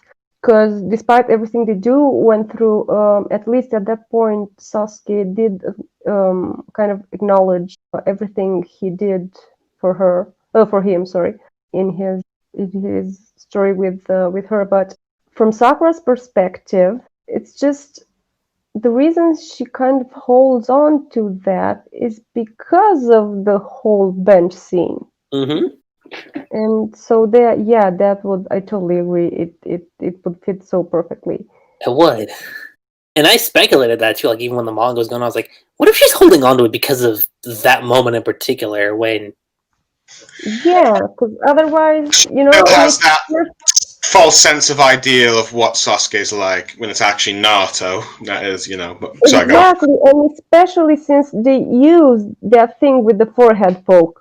It's like she blushes immediately and has that reaction, which is a clear, in my opinion at least, which is a clear indication that she does hold on to that. And she's like, wow, it finally happened. We do know that it wasn't Sasuke, but no, anyway. I don't know what else I would change. Probably, I mean, I do agree that we should have had Team Taka more involved a bit. I'm wondering There's one thing that I was thinking that you could add to that is maybe possibly, Lee, Sai, and Kiba travel with Sakura. Perhaps maybe since Steve's suggestion of having Taka team up with Danzo, you could still have those four encounter Team Taka there, which could be interesting since, well, Lee and Kiba would have a history with like Jugo's transformations, and particularly Lee with like Kimimaru. So that might be interesting. True. I mean, the only time those two actually met, let's see, anything in all Naruto media, was in the Rock Lee spin-off, which was actually kind of funny because, let's see, Kimimaru was asking, Jugo was asking what Kimimaru's last words, what pants he wore. Yeah. Actually, there's another thing I want to add to that, like especially like if you have Sakura and Karin interacting, because especially with the suggestion I made about like having an Uzumaki arc between the Science arc and the Hidan Kagazu arc, because before that they don't know that Karin's with Taka, so like if they run into Karin at that point and then they see her there, she's like, "Wait, you're with them?" Yeah, that would have been a lot nicer. And I don't know. Sorry. One thing I want to say, okay, you didn't show maybe the whole Sakura getting the seal back then, but we do have another arc that kind of like focuses on Naruto getting his Biju powers and whatnot. I think that at the same time, Kishi could have shown Sakura actually,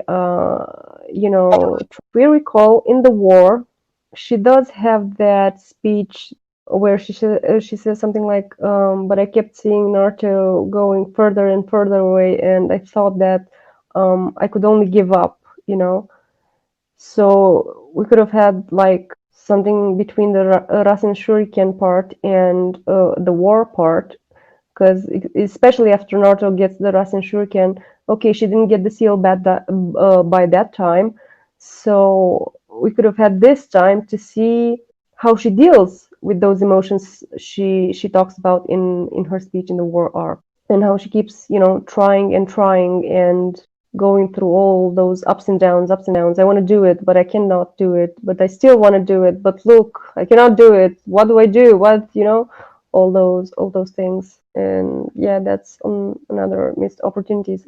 So I don't know, I guess the seal thing would have been so out of the blue. I mean, yeah, I expected it because I was so into Sakura, and as you guys know, I've made theories upon theories upon theories.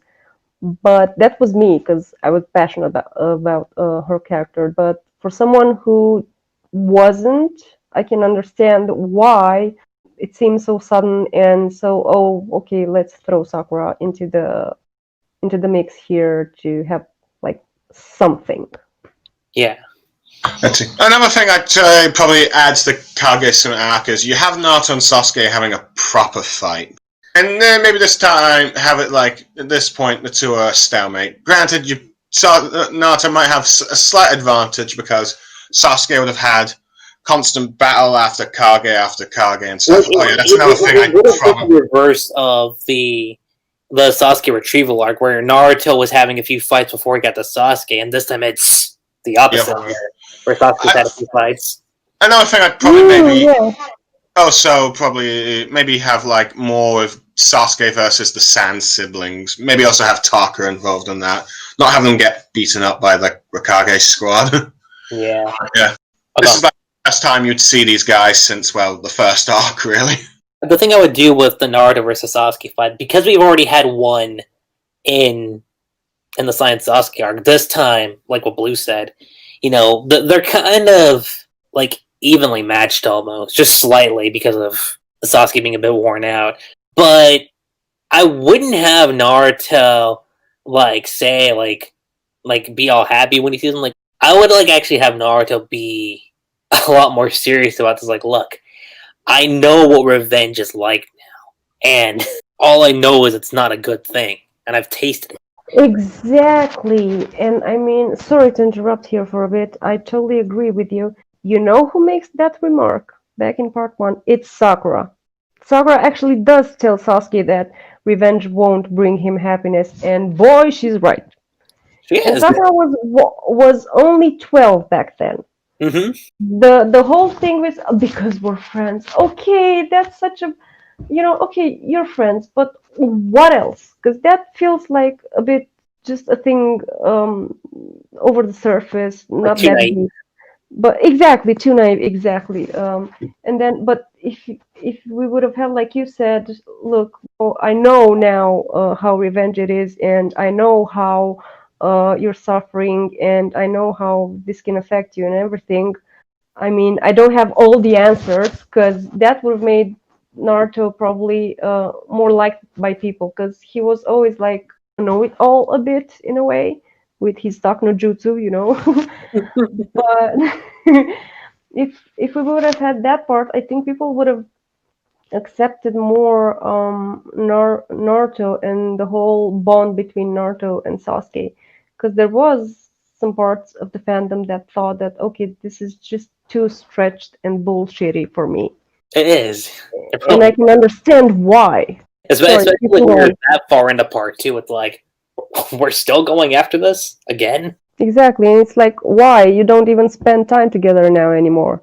Yeah. Another thing I would add on top of that is say, like Naruto says, look, if you want to take your anger out, take it out all on me. If you attack my village, the people I care about, then I don't know if I would say all ties would be broken, but probably go as far as to have Naruto say I won't hold back. Then, if you decide to make that call, True. I mean, in the separate novels Kishi did with Renge and Tsuyu, Renge, which is basically Sasuke, and Tsuyu, who is basically Sakura, that's and when the Naruto with Joanne, Naruto. right? If I Yeah, remember. yeah. It's a whole different, how should I say, aspect, because actually Naruto goes to fight Renge for the village.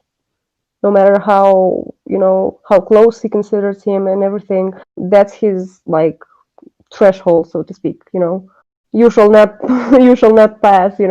That's his boiling point, and he does go and have that fight with Renge, and then for Tsuyu, her feelings, because it was basically the same thing with what we had in canon with Sakura's feelings for Naruto and Sasuke.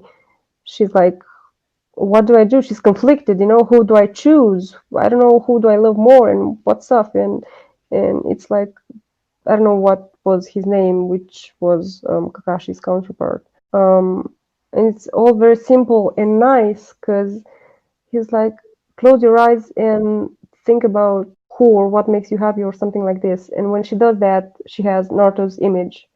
And then she clearly goes into the fight and supports Naruto. And I think if we would have had that in canon, it would have been great because it would have shown a lot of character growth for Naruto and Sasuke. And in my opinion, I would have loved that the story finally treats Sasuke like for who he is, because we like it or not, he made his choices to become an international criminal. He didn't care about the consequences.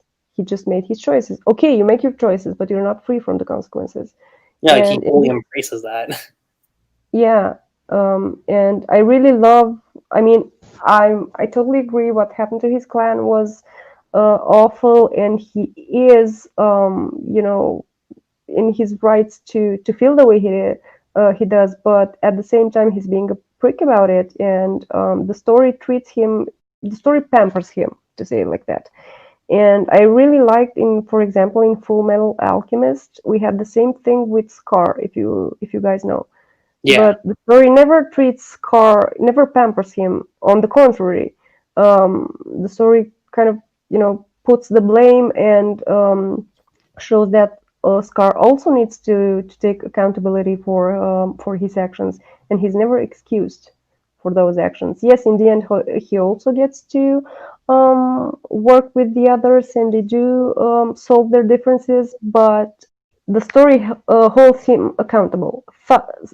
Something that in Naruto, sadly, it doesn't happen, and I think that's why it made people, like we were talking earlier, see this as a bit fake and with no basis, kind of like naive, childish thinking, like you were saying earlier. So that's why we had that. Anyway, I'm gonna pause for a bit now because I've talked a lot. Blue, you got anything you want to add? I do think that there should be Naruto should be more, I suppose, more willing to like put a stop to Sasuke though, because the whole "we'll die together" thing seemed kind of stupid. No matter how you look at it, I mean, I get why he would do that, but I think Ritzy, in many ways, it should have been more similar to what Ritzy. You know, you've read Gintama Lakichi, you know, like that bombs, you know, the first Gintama movie with arc that was adapted from, Yeah.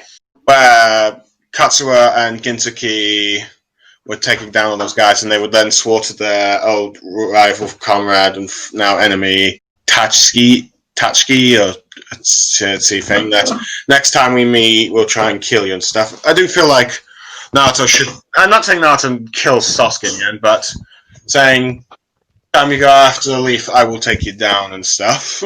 Yeah. Way or another. That's character maturity. Let's see. So it's like telling Sasuke, if you want to, if you want to come to the leaf, you have to go through me first.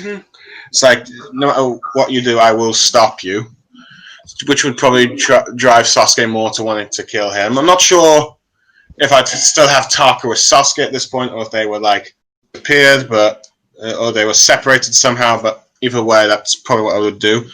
I also think Naruto would, because one thing I think that needs to be brought up is that I think Naruto eventually needs to tell, because when Naruto's telling the K11 that he will fight Sasuke, and there's like this bit where it's justify the reincarnation stuff that we'll get into later in the war. But one thing, I think Naruto, because this is something Naruto said to Sasuke, had said during Sakura's round, Toby told me the truth about the Itachi, and Sakura's wondering what Naruto's talking about. I think Naruto should not tell them about the massacre, but says, I will tell you that there's some things I need to figure out if this is true or false or not. But when I do, I will tell you everything I know. Yeah, he's just so left out of this, which is a big, important, sorry to interrupt, plot point, because if we recall back in Kazekage arc, when the story restarts, she is really much into it. She did her own digging on Itachi, on the Akatsuki, and on everyone else. And she's like, Naruto, isn't this true that and that in terms of Sasuke, and then Kishi just drops it. Yeah.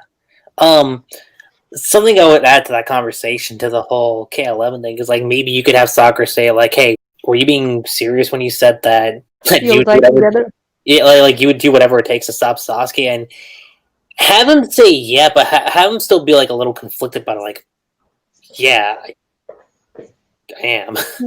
Yeah, that's the problem, because as we were talking, I was actually realizing that if we think about it thoroughly and through, these guys never kind of show maturity. Don't get to that point of character maturity. We don't see that. Even in the war, it's like they're still, unprepared and still shocked that casualties are going to happen and everything. And I think that's the problem with the story overall, and that's why it's so hard to accept some parts of it, because character never really grows to their full maximum potential, so to speak. Yeah. What about you, Steve? Do you have any thoughts about, let's see, how Naruto should handle Sasuke, or? Not really. Pretty much agree with all you guys regarding their fight in the 5 Kage Summit arc there. Moving on to... where's one thing? Well, granted, this isn't technically in the next arc, but when Kabuto offers Modera that alliance... What about it? Do you think it should have happened at the beginning of the Kage Summit arc instead? I mean, you could have it at the very end of the 5 Kage Summit arc. Something I have in mind for what I would do, because for me the 5 Kage Summit arc would be the last arc of part 2. It kind of mirrors part 1 in the way, because Naruto's going off to Turtle Island. Yeah. get a better control of his Biju mode and learn about that. Sakura, you could say, is still training with Tsunade with some more things. You could do the same thing with like the other characters, like Kiba, Shino, Shikamaru, Ino, Choji, Hinata. It's like you could still have that in, and then like the last thing you could have for that is like Modera and Kabuto like saying, "All right, now let's prepare for war," and like that's like the closing off point for the arc. Part 3. Yeah, We should have. Yeah, I think we should have had a part 3 where it's all about the war and those monkeys. To be honest, if they would have gone, because it's all about the bijous and stuff like that. So everything kind of goes around the ceiling and stuff. So that could have made a lot of more sense. But and what else? let's just leave Steve because we keep interrupting him. I know. I feel so bad. Sorry, Steve. Yeah, we're sorry that we keep interrupting you. Well, it was more so Blue Star finishing up his thoughts than anything else. So, yeah. Moving on to preparations for the war, I should say. Nothing really much I would change about it, other than just minor cosmetic things. Like, the anime expands upon this a bit, but the journey to the special island where Naruto has to, where the waterfall is at, and where Naruto has to learn how to properly tap into the nine-tailed fox's power and achieve tailed beast mode. Just like have some more, like a little bit more levity, because otherwise everything in there was just was for the most part all right. We just maybe have one or two side quests leading up to the island. Let's see, I'm wondering for me if to make the Naruto versus Dark Naruto fight maybe last a little longer, just so, because it's something that's kind of unique in a sense. I mean, this is one of the few arcs that, for a long time, Naruto is fighting opponents that are not related to the Akatsuki, as he fights like his dark counterpart and then later the Nine Tails. The only thing I might have maybe changed a bit, maybe for like the Kizame versus Guy fight, maybe have Kizame go into that shark form with Sarehama and just have him a bit more powerful and stuff. Oh, again, it's fine how the fight ended there. The only thing I can think of possibly changing is maybe having Cone not die instead, and then just survive the thing, and gather what allies she has, or maybe even Naruto might have throughout the journey that will not be a part of the Allied Shinobi forces, to join up with him, and they form their own like elite squad for when Naruto finally enters the war and stuff. But that's all. Maybe another stuff I could maybe add into the flashback is maybe perhaps have Kushina interact with Sakura's mother, and like, little baby Sakura. I don't know, I'm just thinking of that Lady GT Dojin that had just like rivals. I 100% agree about Conan. I 100% agree, because oh my god, like I've been obsessed with that particular aspect for the war for like the longest time, even when it was still going on. Apparently, because Obito, who's got a Wikipedia page now, and apparently the reason why Conan was never brought back for the war as an Edo Tensei is because Kishimoto said that Conan at that point figured out who Obito's real identity is, and he wanted to keep that a secret. All that stuff, even though Lame. I don't know, it didn't look like she knew, but I don't know. I mean, because he was very covered in the shadow of the mask. But either way, I don't know. You know what I would have in terms of war preparations and all that stuff. Okay, let's say Kishi did decide to go with Norihina and stuff like that, and he had this plan for such a long time. Okay, let's accept that for a while. When the whole war thing, indeed, he shows the Hyuga being very protective of Naruto and stuff like that. Expand on that a lot more. It's like bring what Naruto changed into the Hyugas, like show a bit how he did it, and how like they work together now, because it's kind of a given after the war, after the fight, Indeed, Neji's uncle, Hinata's father, does come back in after the fight and expresses his apologies and all that stuff, but you're left with how should I say, with the sensation that there's still a main branch and a second branch and whatever. Maybe you could show then how Naruto's implications back in part one did lead to what's happening now, and how they work together and how they prepare together to just be of support to Naruto in the war. And I think that would make a better point to the Norhina case. Then you just have to look it in his eyes and you'll know it. Dude, you didn't even spend time with him, enough time to know him that well. How can you? Big, strong head. Ugh. Yeah, and like he's not even cold yet. No, and that part, I don't know. Your cousin dies 2 seconds. Literally 2 seconds, and we'll get to the war when we do. And this is probably why a lot of Team Guy or Neji fans end up hating Hinata. Well, no wonder there. Sorry. Yeah. As far as preparations go, like with the confining the Cherokee arc, I could tie that into like that being the ending point for part 2 also, just because I think it would work pretty well. And actually, instead of having Kushina like go away right away, like the last part of that entire thing before we get Toby declaring war is that she's going to help him out until he's ready. One thing I kind of think that I just thought of that before like the war, I think one thing that needs to happen is perhaps either Kakashi talking about his former team to like maybe Naruto and Sakura at some point throughout the story, and even his own like what happened to him, how he got the Sharingan, because I feel like when the identity of Toby is revealed, it should have more impact. But anyway, I'll get to that when we get to that. But no, that's a good one actually. No, I think what you could do is you could throw that in slowly. I don't know. I was gonna say I don't know if you could introduce that in the second half of part 2, but maybe say either during like the end of the Hidan and Kaguzu arc, or like maybe like shortly after like Asuma's death is where I could think you could put that in.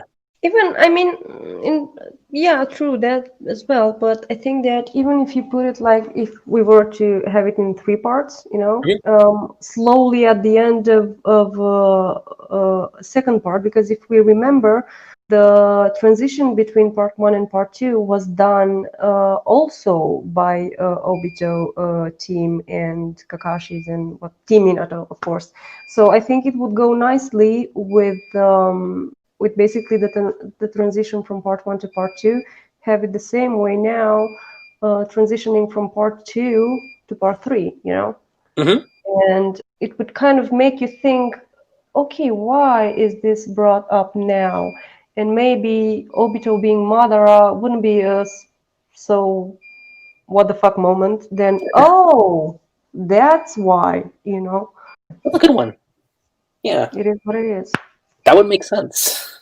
Yeah, and then maybe like when Kushina's having that conversation, maybe she just like blatantly says that, you kind of remind me of some like one of like Minato's students, and it's like, like who is she talking about?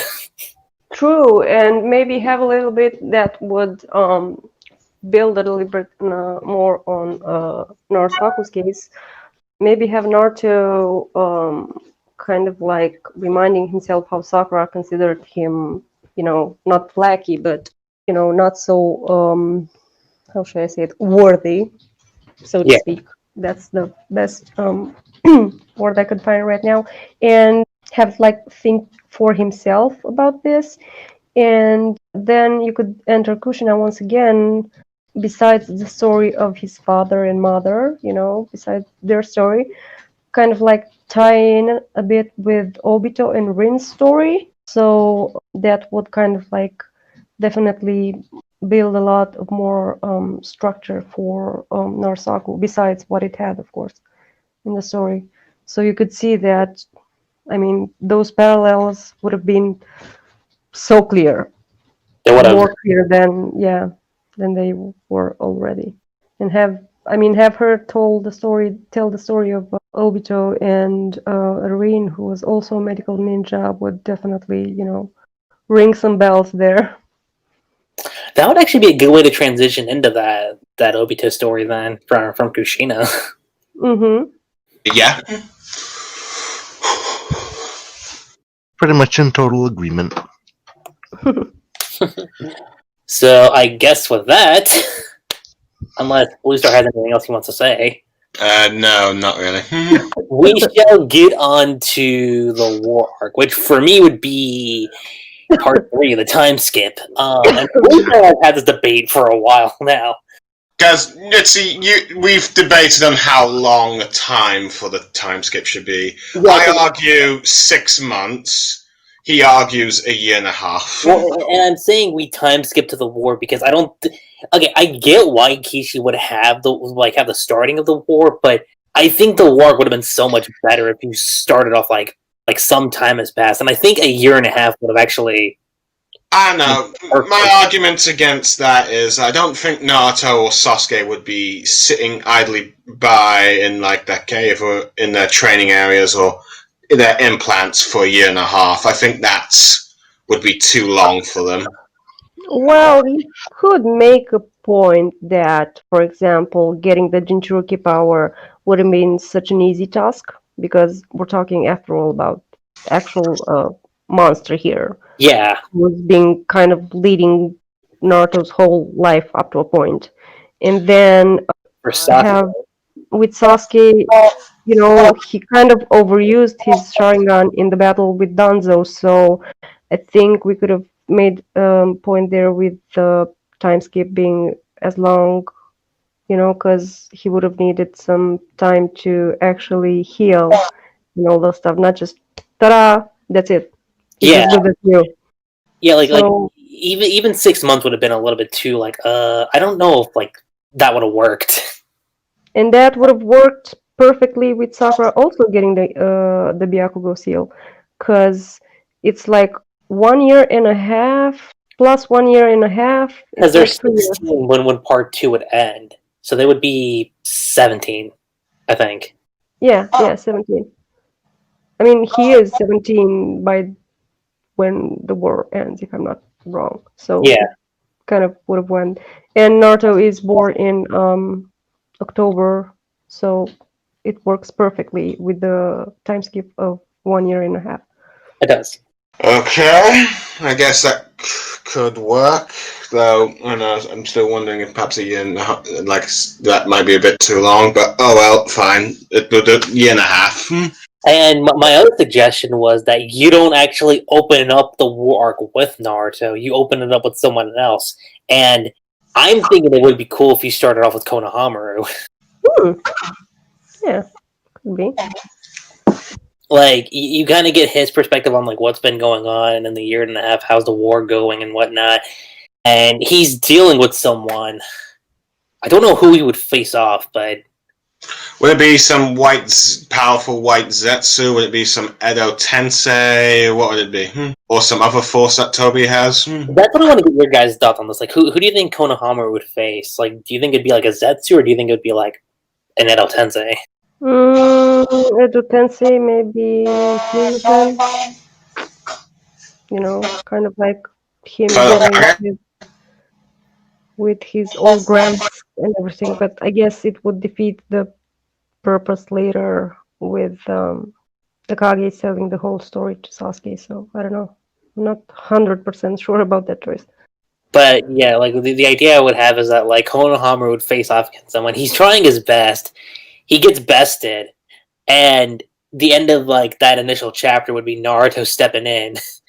Granted, you could just have some random Edo Tensei, maybe something that Kishimoto in the background, maybe instead of Kabuto, you could have, if we're going to have the war last a year and a half, you're probably going to have Kabuto have a lot more Edo Tenseis, and you could have background ones, such as maybe he resurrects members of the 12 Ninja Guardians, etc., the Kinkaku Force. Oh yeah, Kill you the can second.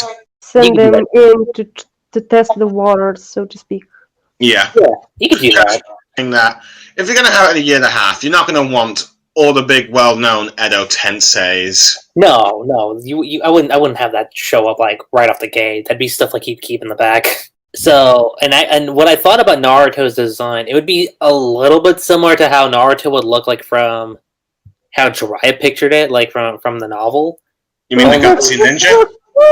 Yeah, I don't know if Naruto would keep the best. That's the only thing. But what I would give Naruto is the cloak, because that cloak made him look amazing, and having Naruto show up and save Konohamaru like at the very end, like Konohamaru's like, who's that?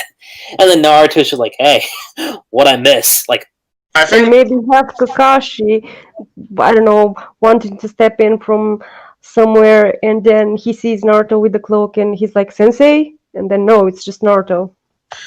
I do think that, well, granted, you're probably also going to need some flashbacks and explanations of what has happened during the course of this war, what casualties each side have lost and stuff, and you're probably going to need to have also how Naruto was able to get into the war, because I think, regardless, you're still probably going to have like the Raikage not allowing the Jinchuriki to enter the war. After all, Tsunade was the only one that wanted them to fight. Well, granted the Tishikage, but he was convinced otherwise. But hey, in fact, the one that seemed the most strongest again, besides the Raikage of Naruto entering the war, was Gaara. that's true. Yeah, because, well, he was thinking from the point of view of, not getting caught and having the And Naruto's own recklessness. But Tsunade was right in the end. She was. Well, she does have the experience of, what, 1 or 2 former wars. No, 1, because 1 was one war. Rama's time.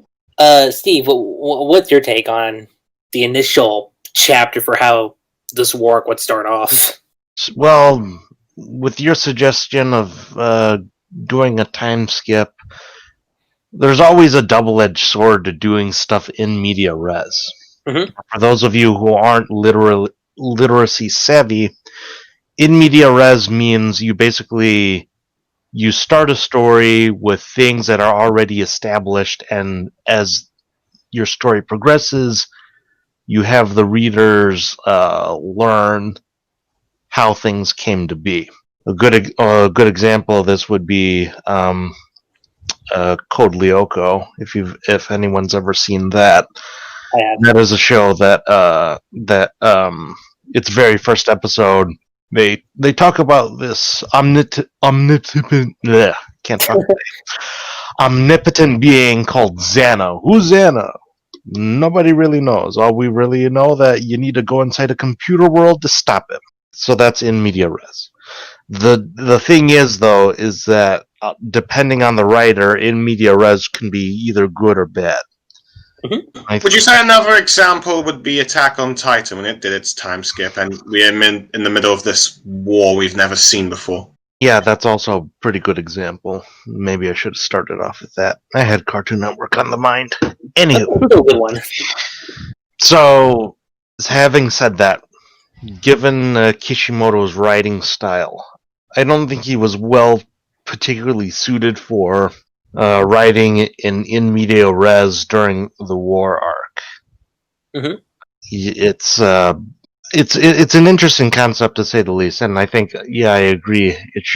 There should have been a time skip during the war arc, but would Kishimoto have written it as well as his previous time skip?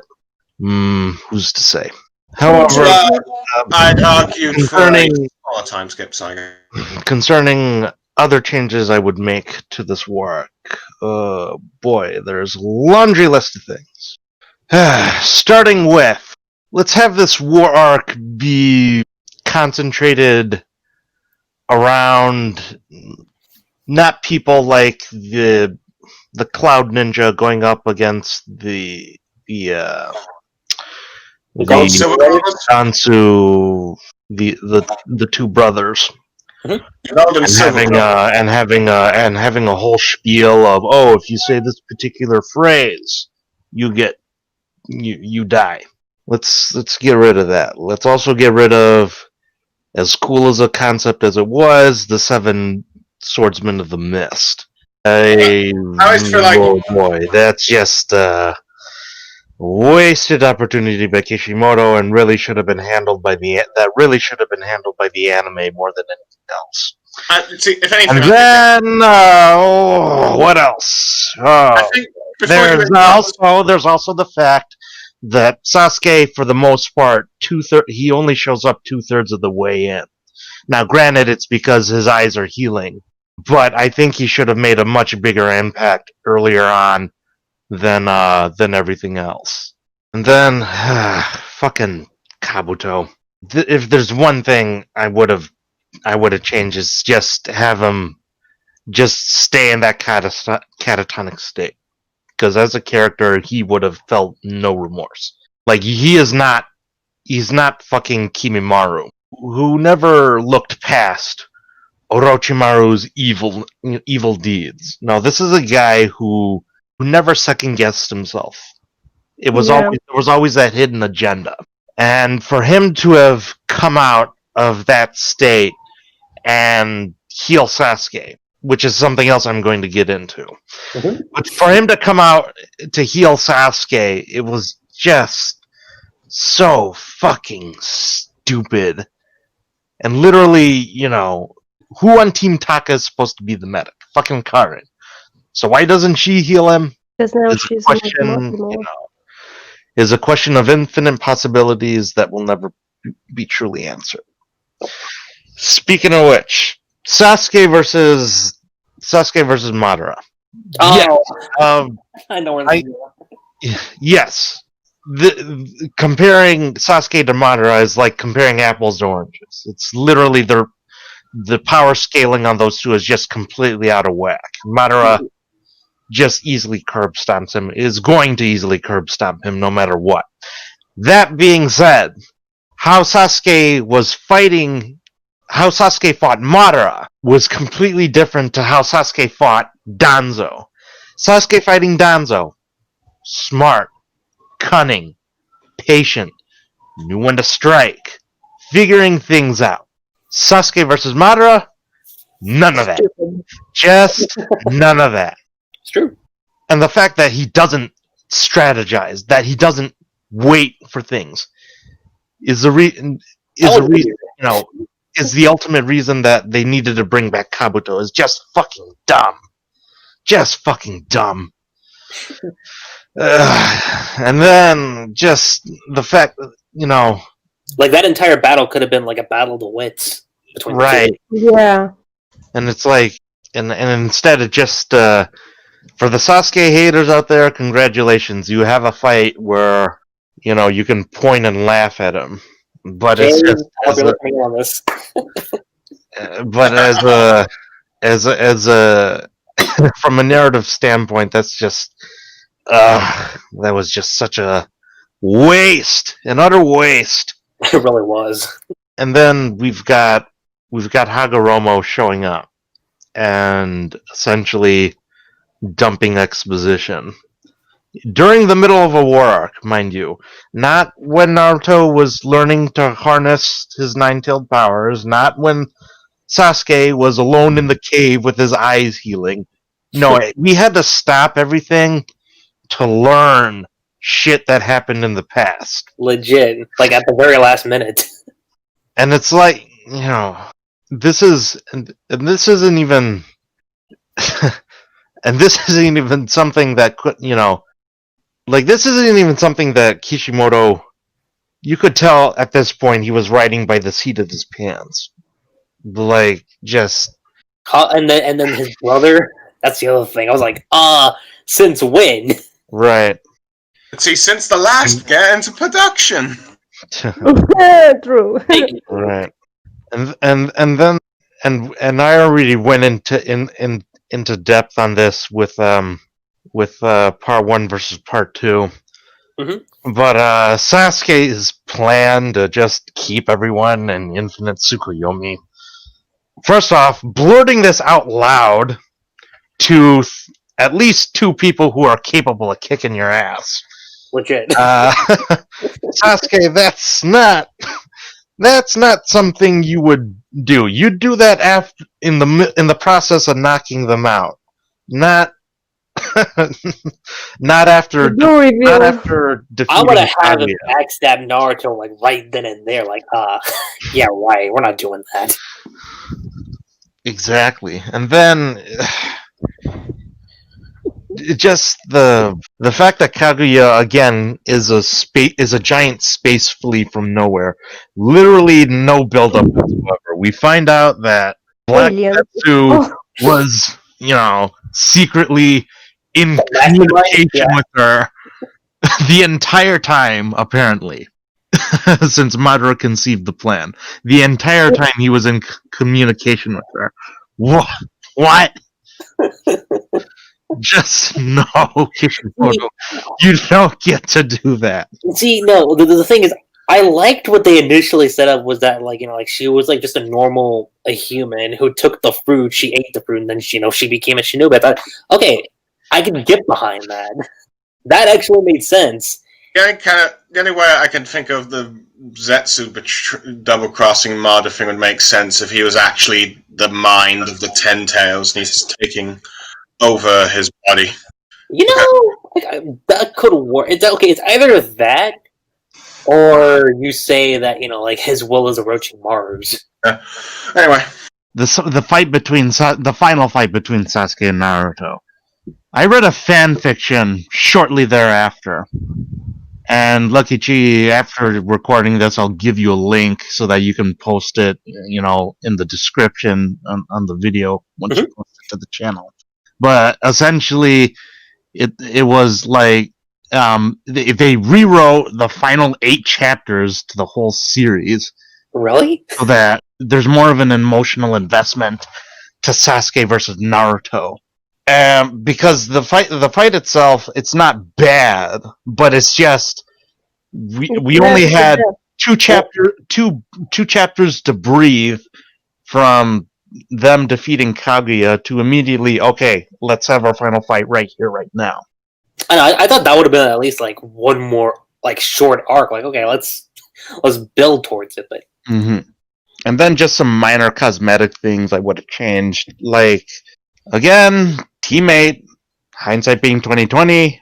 I would have said make the final fight characters. 2 volumes at least. That's what I would have said. Just make the final fight 2 volumes. But another cosmetic thing, I would have just removed all doubt from Sakura's mind as to how she should feel about Sasuke at this point. Like when she cries for him. I forgot about that. Wow. Sasuke, don't do this. Like, fucking really? You're gonna right after he said he's gonna kill you. Why do I make Sasuke a girl? Jesus. I know. Right after he says he's gonna kill your master. Yeah. That was. I mean, okay. I'm a Naruto shipper. Okay, I can accept the fact that it's gonna be Sasuke. Okay, cool. Because of the other reasons. But to me, the lowest of the lowest of the lowest was that when he threatened to kill the Gokage, sorry, and she just cries after his ass. I mean, that's the woman who made you strong enough to save them both, and now one of them wants to kill her. Are you in a fucking right mind to even think that? See, what would have made sense is like Sakura actually went on the assault. Like she actually tried. I saw what it is. You still want to take her out, like with Sasuke having her in the genjutsu. You could still do that, but at least have her go out trying. Exactly. I mean, I saw a short comic on that, and she just takes on him. It's I love that short thing. It's a fan art. It's so awesome. Oh well. Anyway.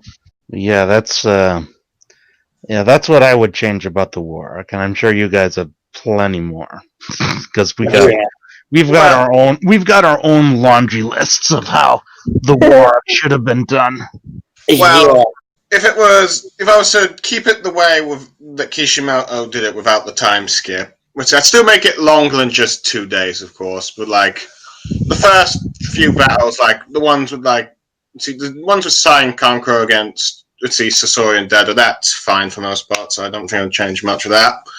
For the Seven Swordsmen of the Mist battle, I'd probably make it more similar to what the Storm games did with Sakura, Lee, and Guy. taking on like 6 of the 7 members and stuff. Let's see, and then have Kakashi defeat Zabuza and Haku and stuff. And let's see, and maybe have a few more Edo Tenseis of Gekkei Genkai Ninja and other Swordsmen of the Mist replacing the other ones. And the battle lasts for like a few days, and eventually all the Edo Tenseis are finally defeated, and the Allied Shinobi has their first major victory. While this is going on, let's see, like the 2nd Division is batting like hordes of White Zetsu and maybe some random Edo Tenseis, just so you can show off some of the moves of someone like Hinata, Neji, Kiba, Rock Lee, Kiba and Shino. Heck, maybe even have Neji's father enter this part of the fight instead of with like the first battle here with the 1st Division. Kind of have like for like that one, have a mix of I don't know, Britzy team, still have like Asuma and stuff like that, and like maybe even have the Gold and Silver Bros there, but they're more in the background and have like a lot more Britzy background Edo Tensei ninjas like the Kinkaku Force, or that was mentioned to have killed the 2nd Hokage, and like the 12 Ninja Guardians. Don't focus on them, but they're in the background, and having like this being like a long battle and stuff, and finally, eventually defeating them. And with the samurai against like Hanzo's group, I would rather not have them beat Hanzo. In fact, I'd say Hanzo and that lot managed to draw the samurai back into a more retreat. That was so pointless, really. That more in the background and them just being forced to retreat and stuff. So most of the battles won by Allied Shinobi forces. Yakatsuki have more casualties, but Toby, in a way to turn the tide in their favor, instead of just getting the Ghetto statue to retrieve Kinkaku and Ginkaku, instead use the 6 Jinchuriki with the tailed beasts to enter each of these battlefields, unleash the power of the tailed beasts, causing massive casualties. Sort of like all the victories that the Allied Shinobi forces took days or weeks to prepare. Let's see, the bad guys in just one fell swoop turn the tide and stuff. Then have like Naruto, let's see, sensing like the tailed beast chakra, enter the war after a bit of training with Killer Bee. Still have that confrontation with like Rokage. Still have Sakura. Let's see, going back with the medics to heal stuff. Maybe even have some of their friends there as well, just because, and show that morale is a bit low, and still have those white Zetsu things. But the one thing with the love letter thing, I even make it, let's see, who Sakura's referring to ambiguous, or if it's thinking of Sasuke, I have also the words of like, he must be a great guy, and Sakura thinks like, great guy, huh? Like, it's like, she questions that. Well, like, having more question, why does she still have feelings for Sasuke at this point? That's probably what I would probably do. Then, of course, when you have Naruto entering the war, you still have, like, maybe the Itachi Nagato versus Naruto and Killer Bee fight. I'm wondering, instead, perhaps Naruto just... I'm not sure if Itachi should still go off to pursue Kabuto or just get defeated there or there and stuff. But, hey... But that's fine, but let's see. I'm also thinking during one of the, let's see, battles of day 2, besides the battles with the Kages, instead what you do with Hanzo's group is, at this point, let's see, quite a lot of powerful ninjas from the Allied Forces side have died, and this is sort of inspired by this filler arc, little mini filler battle thing with, you know, when they brought back Hayate to steal, like, powerful ninjas' bodies with Gekkei Genkais from the Allied Forces, and you had Sakura and other medical ninjas, including like his lover, pursue them, which is really the only thing the studio actually did with Sakura. But it's like, but you didn't even have her defeat Hayate, and it's like they tried so hard to emphasize how much of a threat he is, but it's like no one believes this. And you're having Sakura, one of the main characters, let's see, struggling against this guy, when she's fought much powerful opponents, both in your previous filler arcs and in the canon with sorcery. But hey, and instead of having like Hayate trying to recover these dead bodies, you have like Hanzo, Chiyo, and Kimimaru doing it, and they attack the medic thing and all that stuff. And this is where one of Naruto's clones arrives, and he sort of tag teams with Sakura, maybe even some of the other friends that are there. Maybe even have a few other Edo Tenseis there as well. this is how you get like a full-on Naruto and Sakura tag team fight. Maybe Sakura unlocking a few new abilities and stuff. So there's that. Then you eventually have like the Modera reveal, Naruto versus the Jinchuriki stuff. I am wondering if perhaps instead of just Kakashi and Guy arrive, you had a few more people. Maybe like Sakura, maybe Lee, or maybe like at least the entirety of the third division. After finishing their fight with like the Gekka Genkai and Swordsman and stuff, or what was left of that, or just the White Zetsus. Just so that when, let's see, I'm not sure whether or not the Itachi, Kabuto, and Sasuke stuff still happens. It is. They'll probably not. They'll probably maybe the fight ends a bit better. Maybe also have Taka there, or Taka's gone to search for like whatever it is that they need. Let's see the scroll thing, but hey. Have like Sakura there at least with the Obito battle, just for when the mask breaks. Because I said this before, I think members of Team 7 should have learned a bit about who Obito is. So when the mask is break, Naruto is shocked at this young boy. He's told that he was just like who changed Kakashi for years, who his mother intercept probably even if Kushina talked about him, wanted him to be like. Let's see. Who he thought he would inherit his will, and like with the whole, those who betray their friends are scum, but let's see, those who break the rules are scum, but those who betray their friends are scum. Find out that that person who's part that helped shaped his sensei and even his own ninja way has become that scumbag. Not to mention. That's interesting. Sorry to interrupt, Blue. It will go nicely with the how should I say the questioning with himself he had back in part 1 with Zabuza when Naruto kept saying he wants to be strong and everything, and when they see Zabuza he's like, wow, he's so strong and everything, and then at the end he's like, if I'm gonna be a strong ninja, I'm gonna end up like him.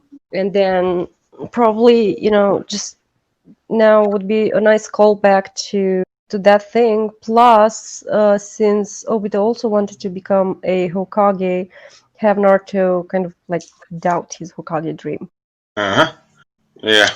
So stuff like that, and I think one thing I'd also I'd also have Obito target Sakura a bit, because I think he would make the comparisons to her being Naruto's Rin as a way of trying to break Naruto.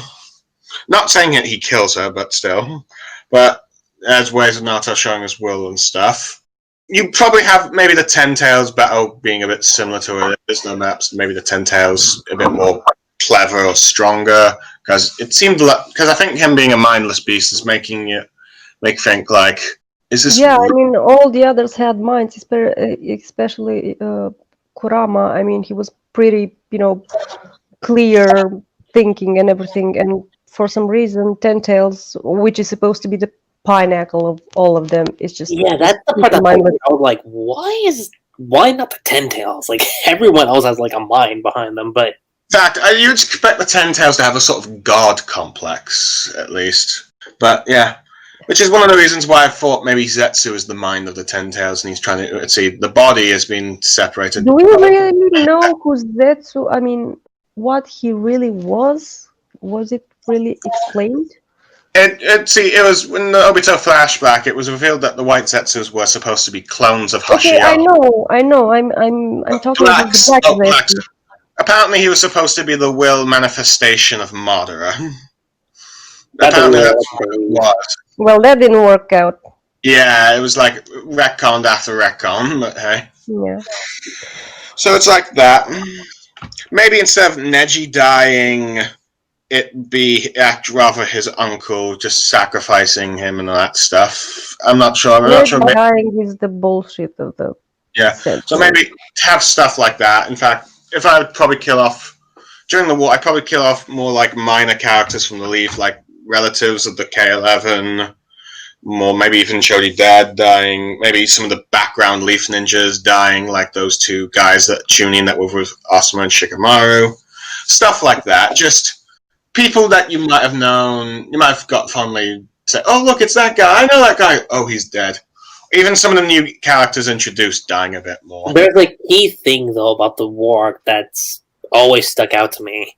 And It's that there was no intensity. That's Yeah. Yeah, that was my biggest takeaway from that arc. I was like, now that I think about it, it wasn't as intense as it should have been.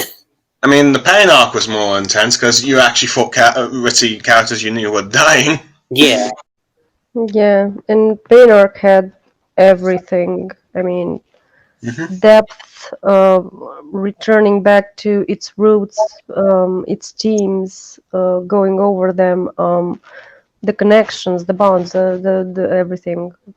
Yeah. Now that I think back on the war arc, it lacks all those things. It's just like everything is sprinkled there together, and let's try to make something that sounds yeah. at least logical, but it didn't, sadly. But yeah, so yeah, maybe I can understand where you're coming from, Blue, with killing off minor characters, but I think that's putting it lightly. at Yeah. least To Could've had them- really drive home the point, someone Out of from the each team has Kakashi, to to be die. honest. That's what I think. Someone from each team has to die. In Team I 8 think- case, as much as I hate to say it, Guy. Like, Yeah, and it would have been nice. let's see. I think my guy, I probably would have actually killed off Ritzy in the fight against Modera that he did at the 8 gates. who from True. the K11 is gonna die? Because I think that would really set a point. And Wait, who would die? I say who from the K11 would die just to set a point. Actually, I just thought about this because like how they always talked about how like they forget about Sheen and whatnot. Yeah, What if he goes out in a blaze of glory in the war?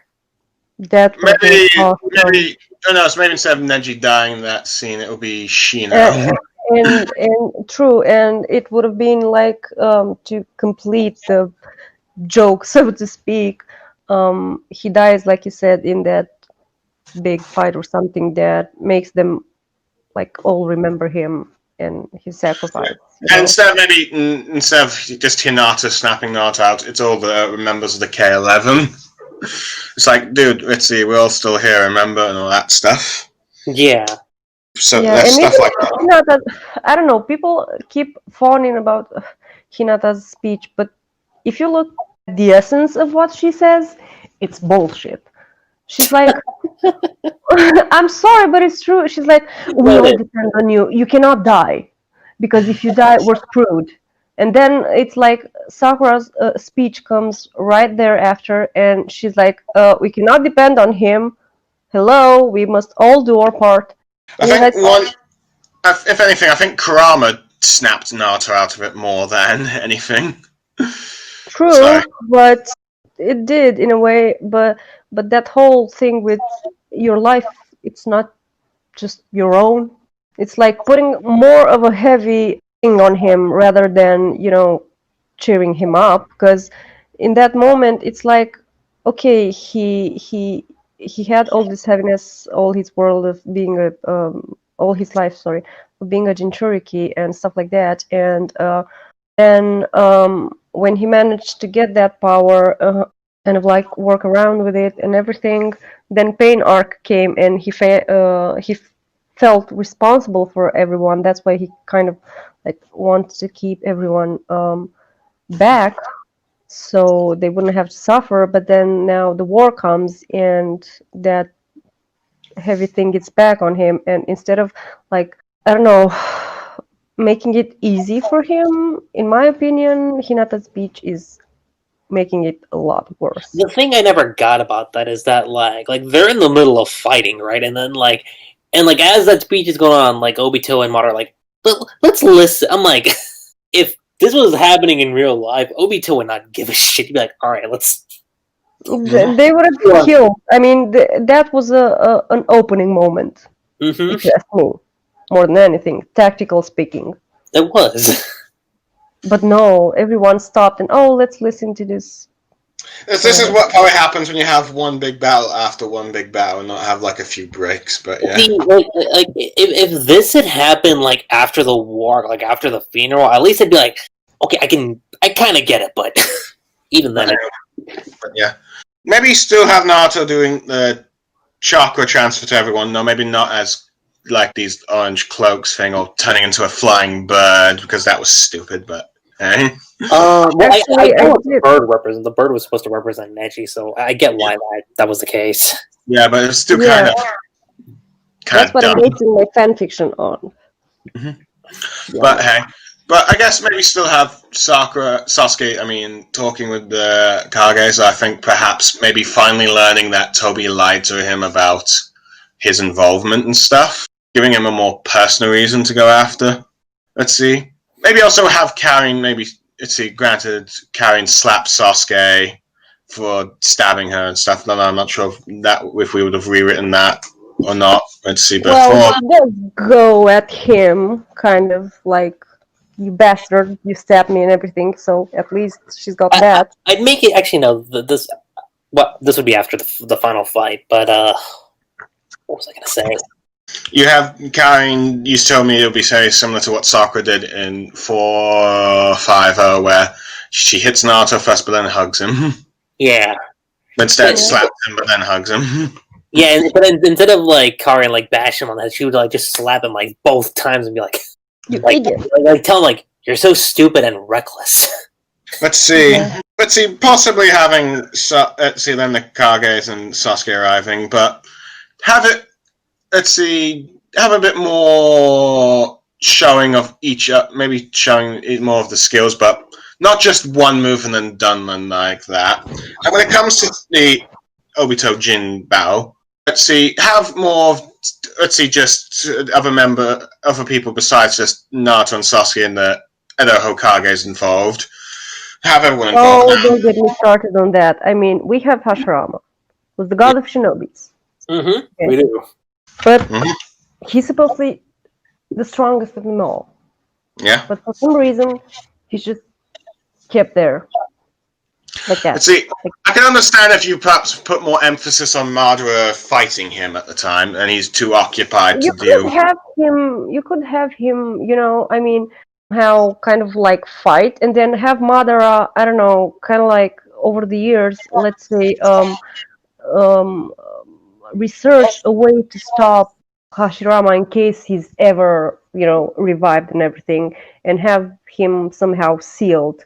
But for a brief moment, even if it's like that, I mean, actually show Hashirama's strength and why he's called the god of shinobi.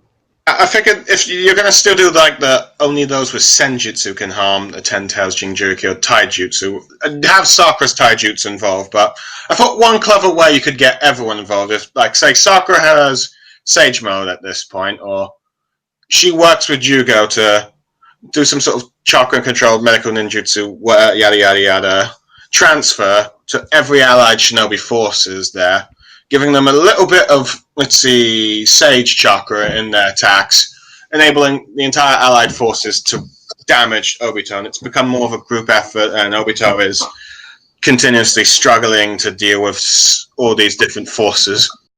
And then eventually have Naruto and Sasuke do that final blow thing, maybe even have Sakura involved with it as well. She was kind of like supposed to somehow separate her status as not just medic ninja, but a fighting medic ninja, so we could have had that little more explored upon than just what we had. Yeah. Oh, and there's one thing I probably would change about Obito in flashback thing with when Kakashi killed. Instead of, maybe I'm not sure whether or not to still have as the Three Tails Jinchuriki, but I feel like to make his more justified anger, why he became this way, is that, the Leaf Village found out about this and chose to abandon her, but Kakashi went anyway, and when they found out that Kakashi was bringing her back, they were actually going to send Leaf Ninja to kill her, or they just decided to abandon Kakashi to die along with her, because they don't want this threat to the village with the Three Tails. So, in a sense, part of Obito's motivation is he's mad at the Leaf because they abandoned the girl he loved. I think that would be a bit more of a motivation, because the way when doing a heroic sacrifice, well, I think it's worked, but I think the way they did it kind of made Obito's reasoning a bit dumb. the way from Rin's agency as a character, it was her choice after all. Yeah. But at least with it's still her choice. You could still to sacrifice herself for the sake of the village, but you could have Obito being completely mad at the village for abandoning. Yeah. I mean, that's why in this way it wouldn't look so, whiny, so to speak. Yeah, because now he has a very justified anger. Because as far as he's concerned, the whole Leaf Village is scum, and even the whole world is worse than trash and stuff. So it's like, I'll end this world that would abandon my comrade, or the girl I love. And you could have Naruto, still have, let's see, and when you have, you could have, Naruto and that lot learn about it, and still try and have Obito talk Obito out of it, though, perhaps making clear that Naruto does not forgive Obito, but he doesn't, he at least wants him to try and make up for what he wants to do and stuff. At least accept his mistakes and all that stuff. Maybe still have, Modera coming out, let's see, getting fully revived, but I think probably show more elaboration of the Spiral Zetsu and maybe some other unique Zetsu arriving on the battlefield to keep the Allied forces occupied. Maybe even show some extra fighting, because this will be the last time you get to see some of these characters fight. I suppose to have Sakura and Karin saving Naruto as they do. Still have the Infinite Tsukuyomi happen, and maybe even still have the Sage 6 Path telling Naruto the backstory of Ashura and Indra.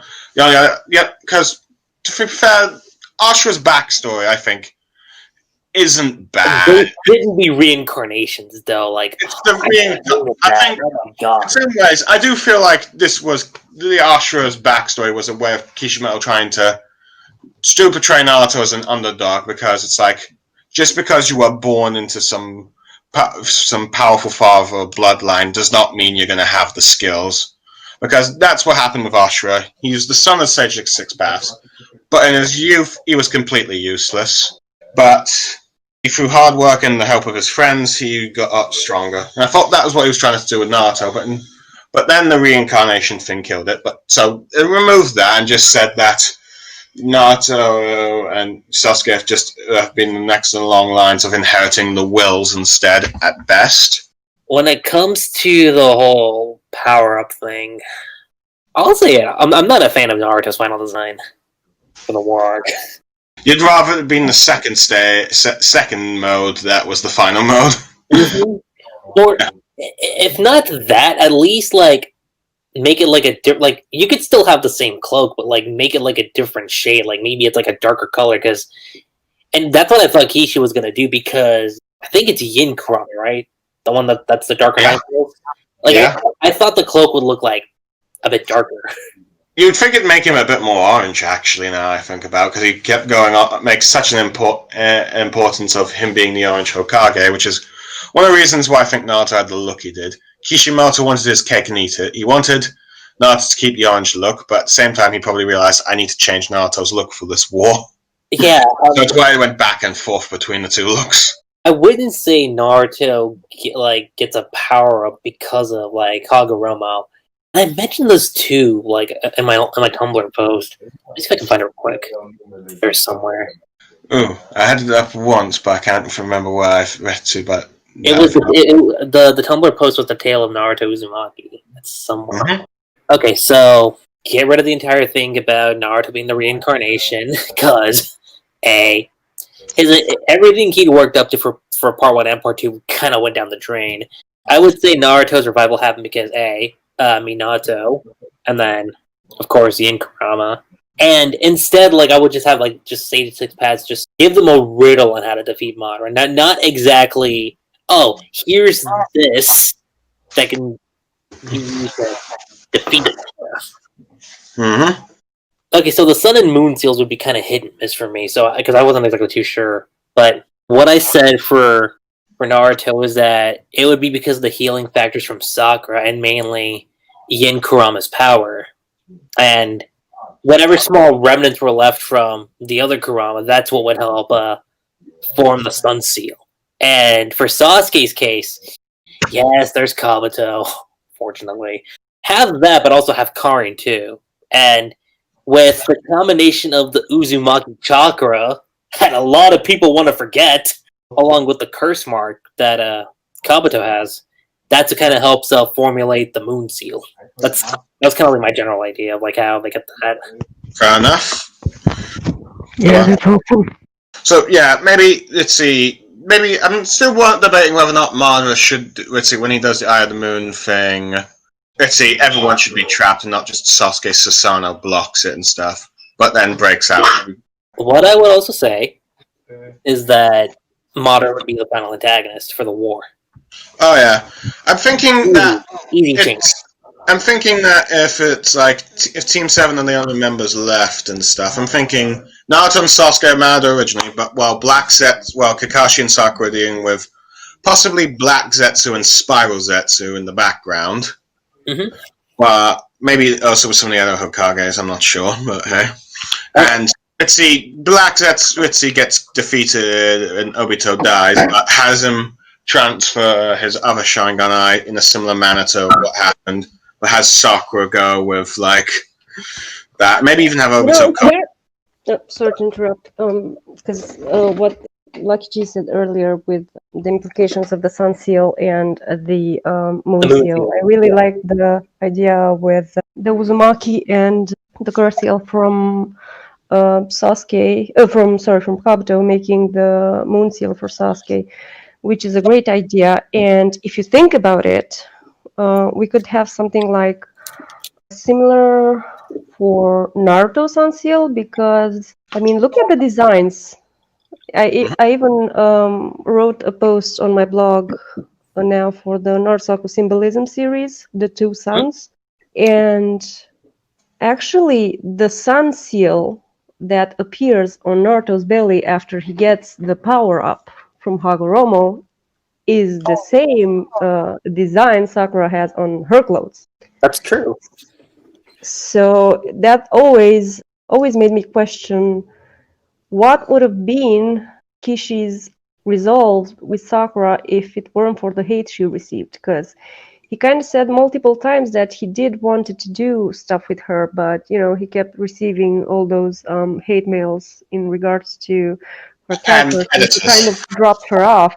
But I mean, it keeps making me think about what could have been, because even in the I don't know, chapter 3 or I don't know what chapter that is, when they're all three and they have the symbols over their heads, you know, and Sakura's symbols is the sun one on her clothes, and above her head is the one that Hashirama had, and it keeps making me wonder how could have that been played, and it would have been nice to have something like that for like Naruto as well, have Sakura involved in somehow the same way that Karin would be involved with Kabuto and makes the Moon Seal, so would have been for Naruto and for the Sun Seal, and it would kind of like kept going on with the mirroring, because you know we always had this mirroring between Naruto and Sasukarin. Let's see. One thing I'm also wondering is like during like this final battle with like Madara and like some of his like remaining henchmen is perhaps maybe members of Taka and members of Team Yamato are also broken out of the Genjutsu just so they can help out as well. But yeah, but either way, Madara's defeated more by a combined effort of properly by Team 7. I do want to add one more thing though with the Sasuke's Rinnegan. I actually have it down right here. So how he gets it is through Karin, through that chakra. Yeah, that would have been awesome. And maybe Sasuke still has that. Naruto and Sasuke still have their final fight in a similar manner to what happened. Maybe you also have members of Taka involved in the background. Who knows? Maybe even Orochimaru. Maybe even Orochimaru's finally making his move, and they all end up dealing with him while Naruto and Sasuke have there.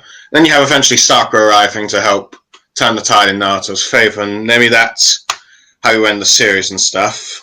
But sorry, go on. I was gonna say this: the Naruto. See that entire aspect, the Naruto versus Sasuke fight, that should be an arc all on its own. Because having it immediately after Modera, I'd be like, Like, y'all are already both tired out. I wouldn't. Exactly. I wouldn't buy the mean, fact they will like fight right then and there. But yeah, perhaps this is that probably part's where always kind of. let's see. The Genjutsu is broken, but Sasuke still takes the tail beasts away with him and tells Naruto where to meet him. Let's see, Naruto wants to go out alone, but others stop him. Eventually, I think around this point, Naruto eventually tells the truth of what happened with Itachi, because I think at this point, let's see, because at this point, I know Itachi said to keep it a secret, but I think that's just it BS. doesn't have any purpose at this point in the story to keep it a secret, to be honest. Yeah, I mean, at this point, how are you going to, if you wanted Sasuke redeemed and stuff, you gotta, like, how can you justify redemption and justify his actions without the context of why he did it?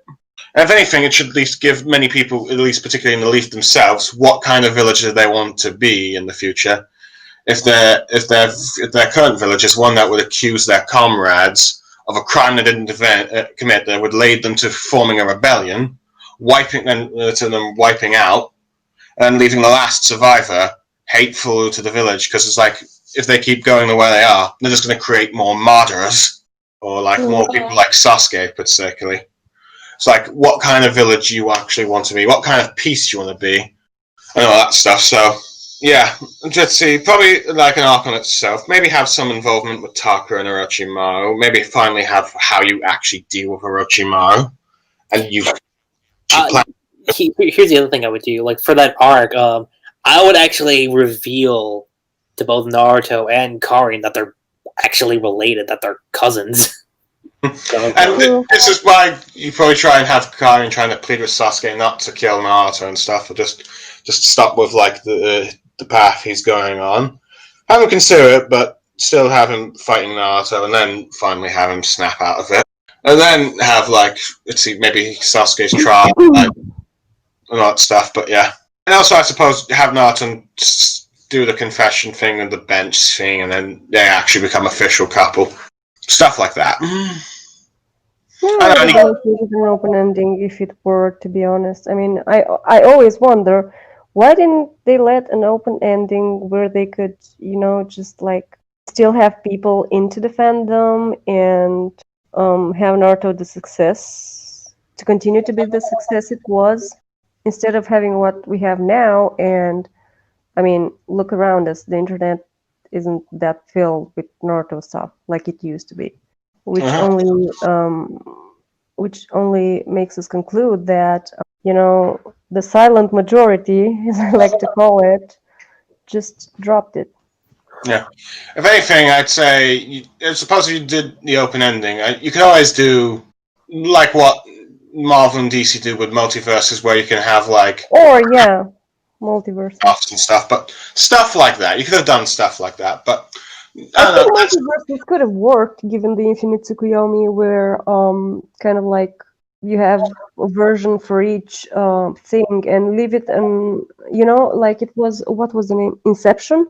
Where it ends in such a way that you don't quite know if you're in reality or in a dream. In a dream, yeah.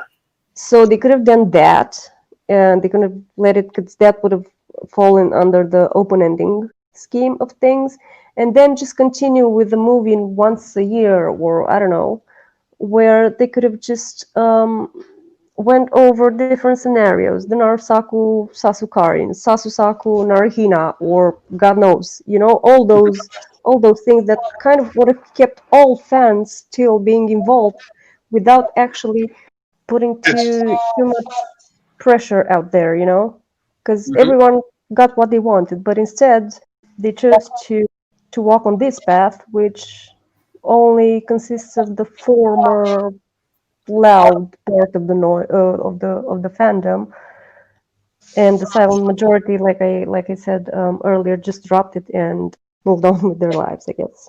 I don't know, Steve, what do you think with some of the stuff I suggested, or some of the stuff Chatte suggested, or even Lucky Chi? I mean, yeah, I pretty much changed Naruto's final design.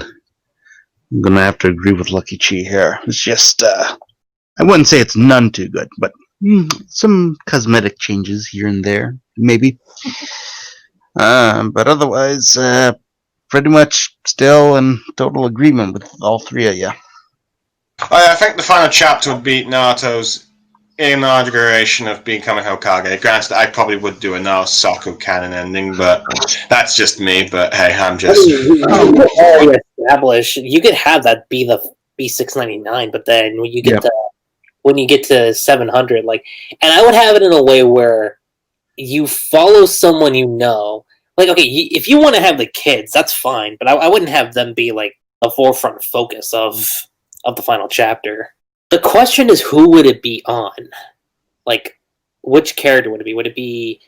Well, we already said we kill off Haruka, so I don't think it'd be. I think we could introduce here Konohamaru. You know, That's a good one. I think it's a good introduction for something like this because if you remember back in part 1, they have that talk about being Hokage and everything, and Naruto says to Konohamaru about not taking the shortcut, you know. So he could have introduced us to the new world and talk about a bit how Naruto fought and didn't take the shortcut and how he inspired everyone and yada yada yada.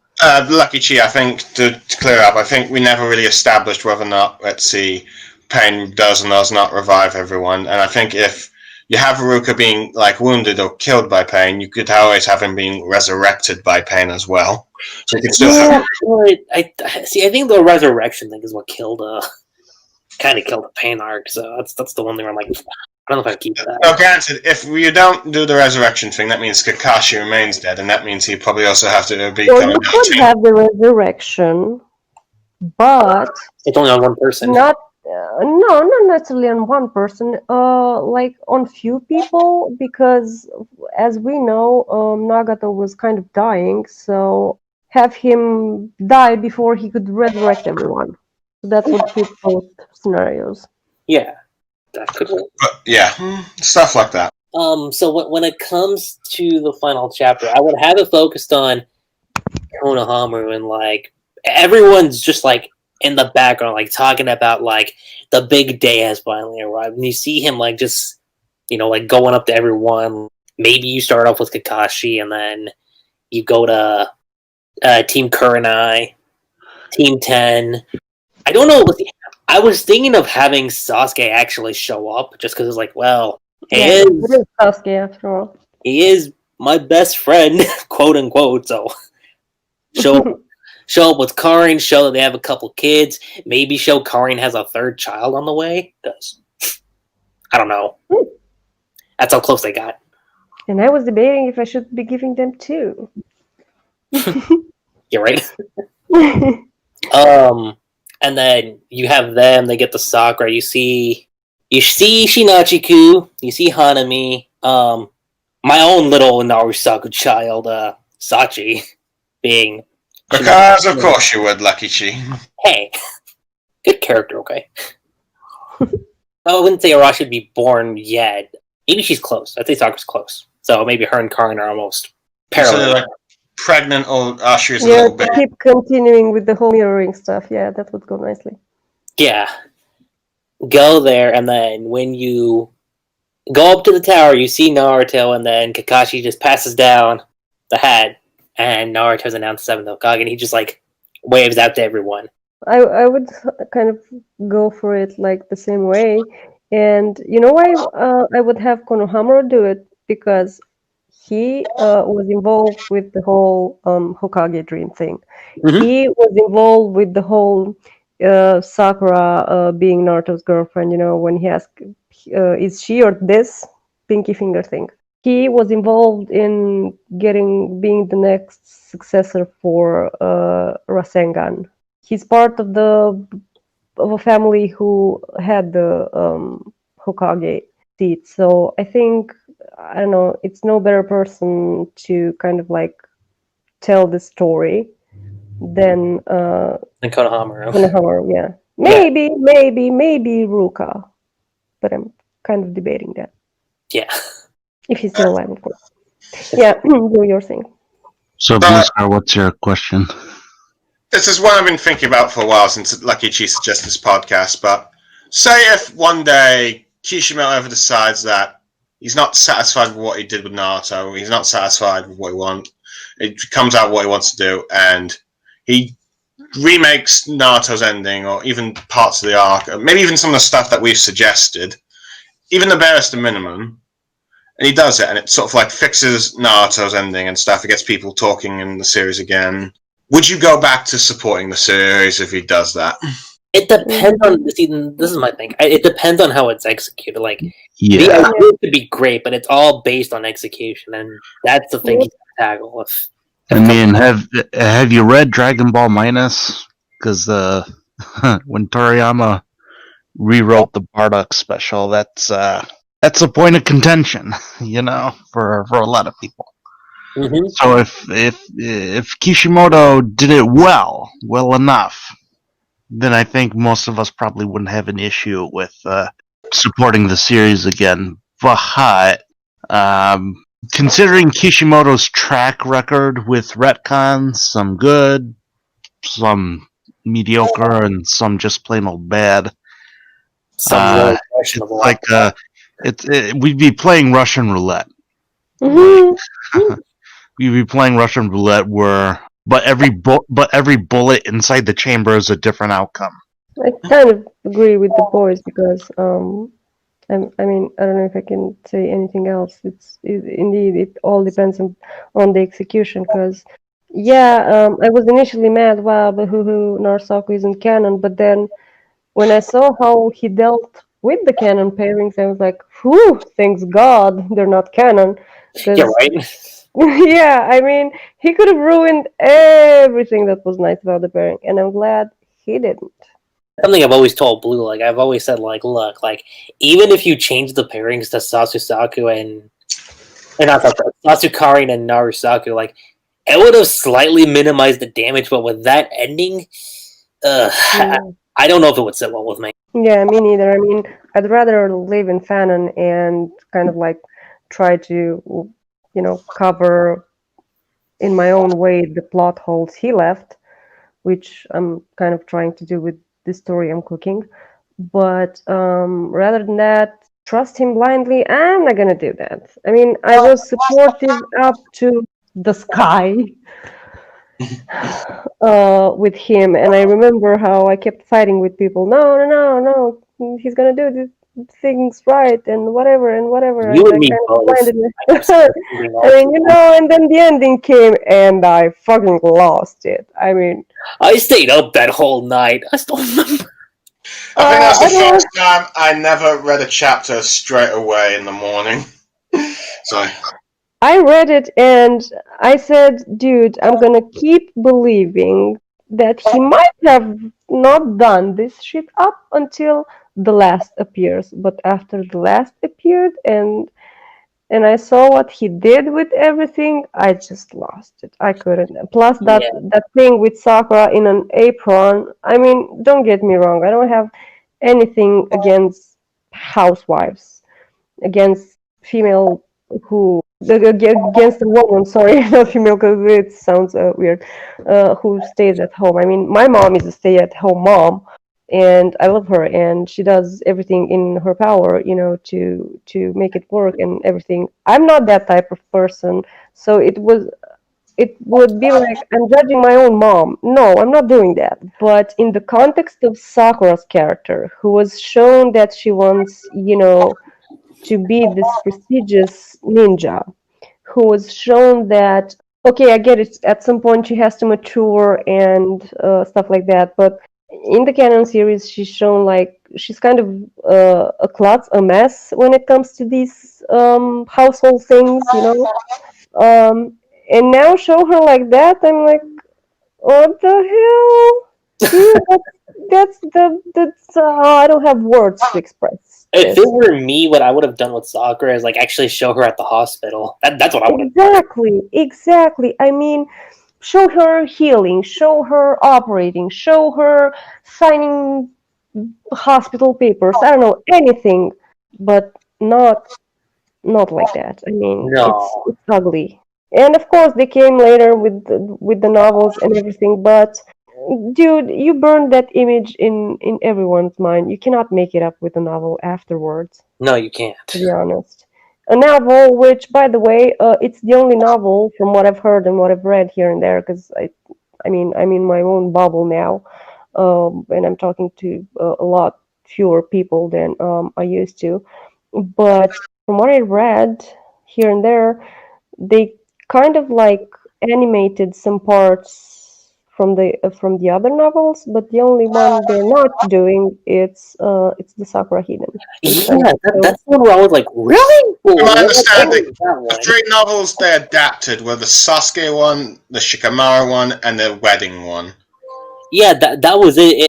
And I sat there going like, Okay, and why should Sasuke or not, like that novel did have some good things in it. I was like, exactly? I mean, the whole thing with the hospital and Sakura fighting an enemy that's like Biju strong enemy, and that's a testament to her powers. Even if how to say it, I don't agree with everything that they did, and I think they could have done a lot more with Sakura. But it's okay. I'm gonna do it in my own story. Yeah, but anyway, that's not the point.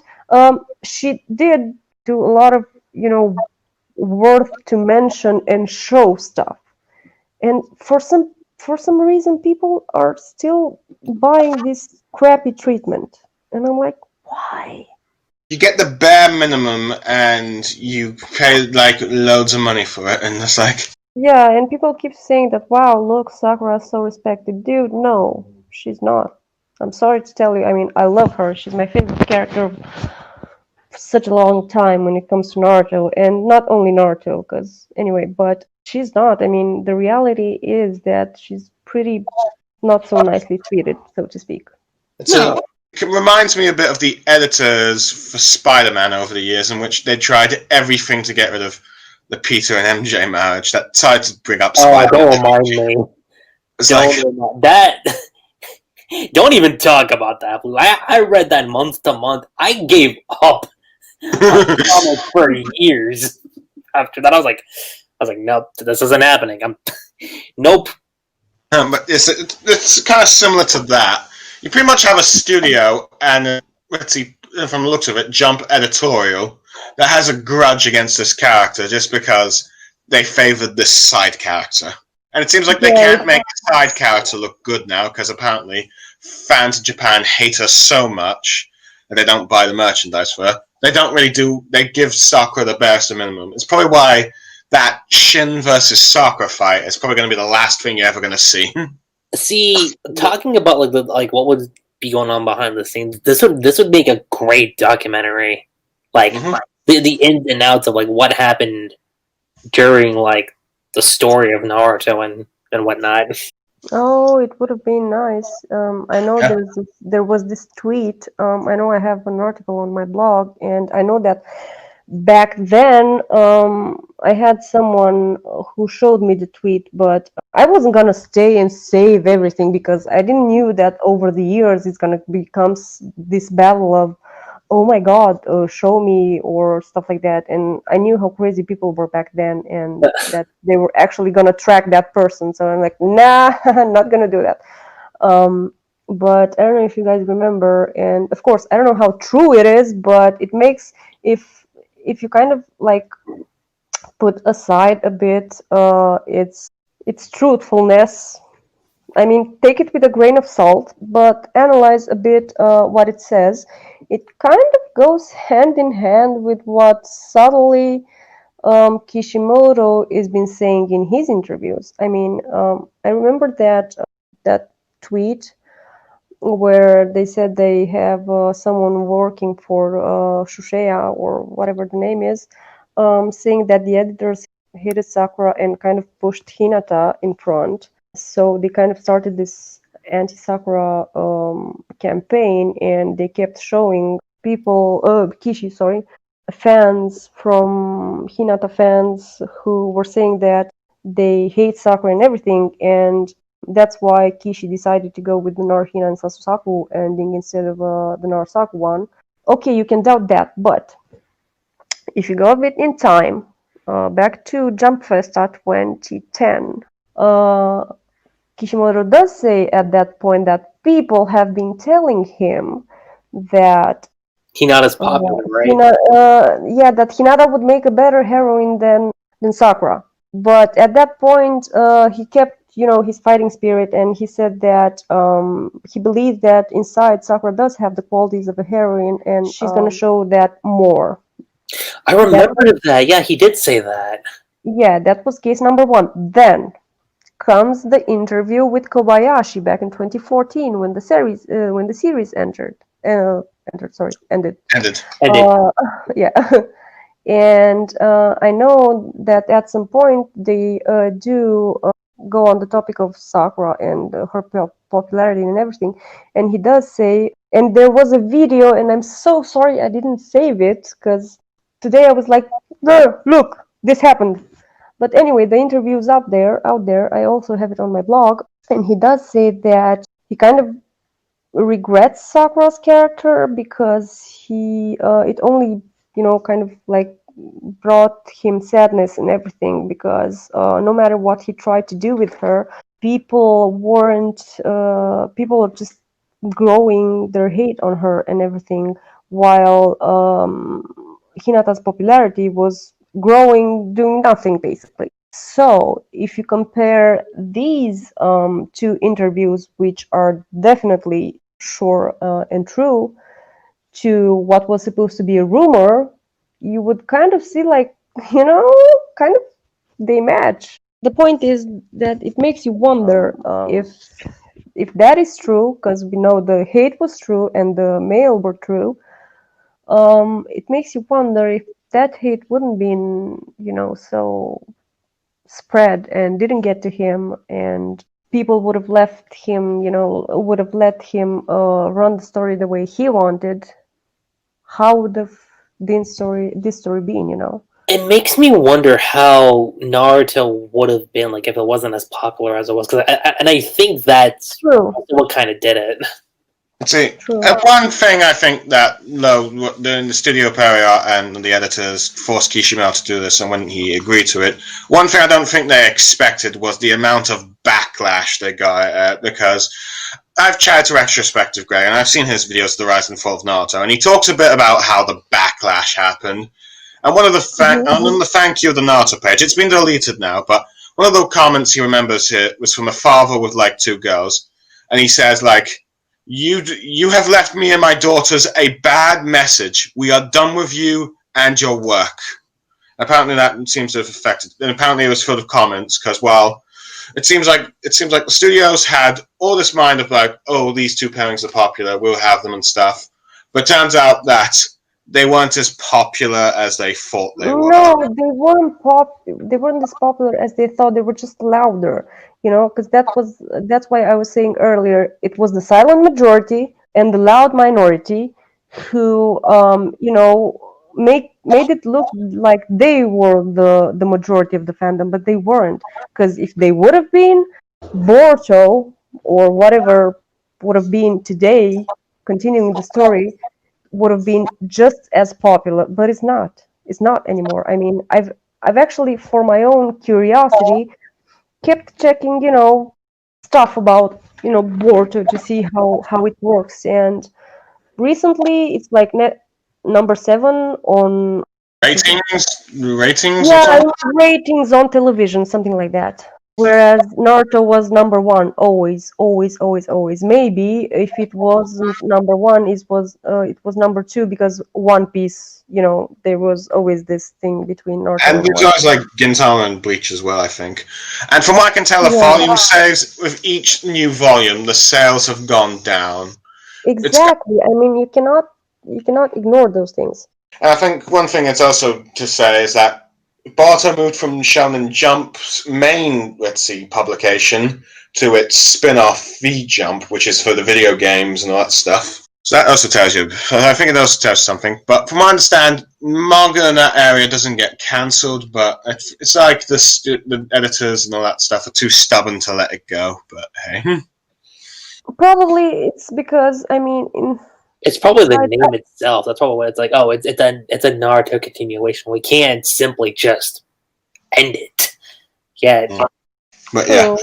And I don't know if, I mean, since Naruto ended, besides One Piece, do we have a manga with so much popularity over the My world? Hero Academia and Black Clover are among some of the ones that seem to have replaced Naruto and Bleach. In fact, But I mean, on the same level? would you say that they're on the same level, Lucky Cheese, Steve, or My Heroes. We're halfway through, or no, not even halfway. We're like a quarter of the way through. Third, proper term. We're a third of the way through for My Hero with how long it's lasted so far. And I think Black Clover's the same thing. I think Black Clover just now hit its 5-year mark, so I want to say it's too soon to say anything, but Yeah, but Naruto back in its 5 years mark, from what I know, I mean, from what I remember, it was everyone knew about it. yeah, everyone knew about it.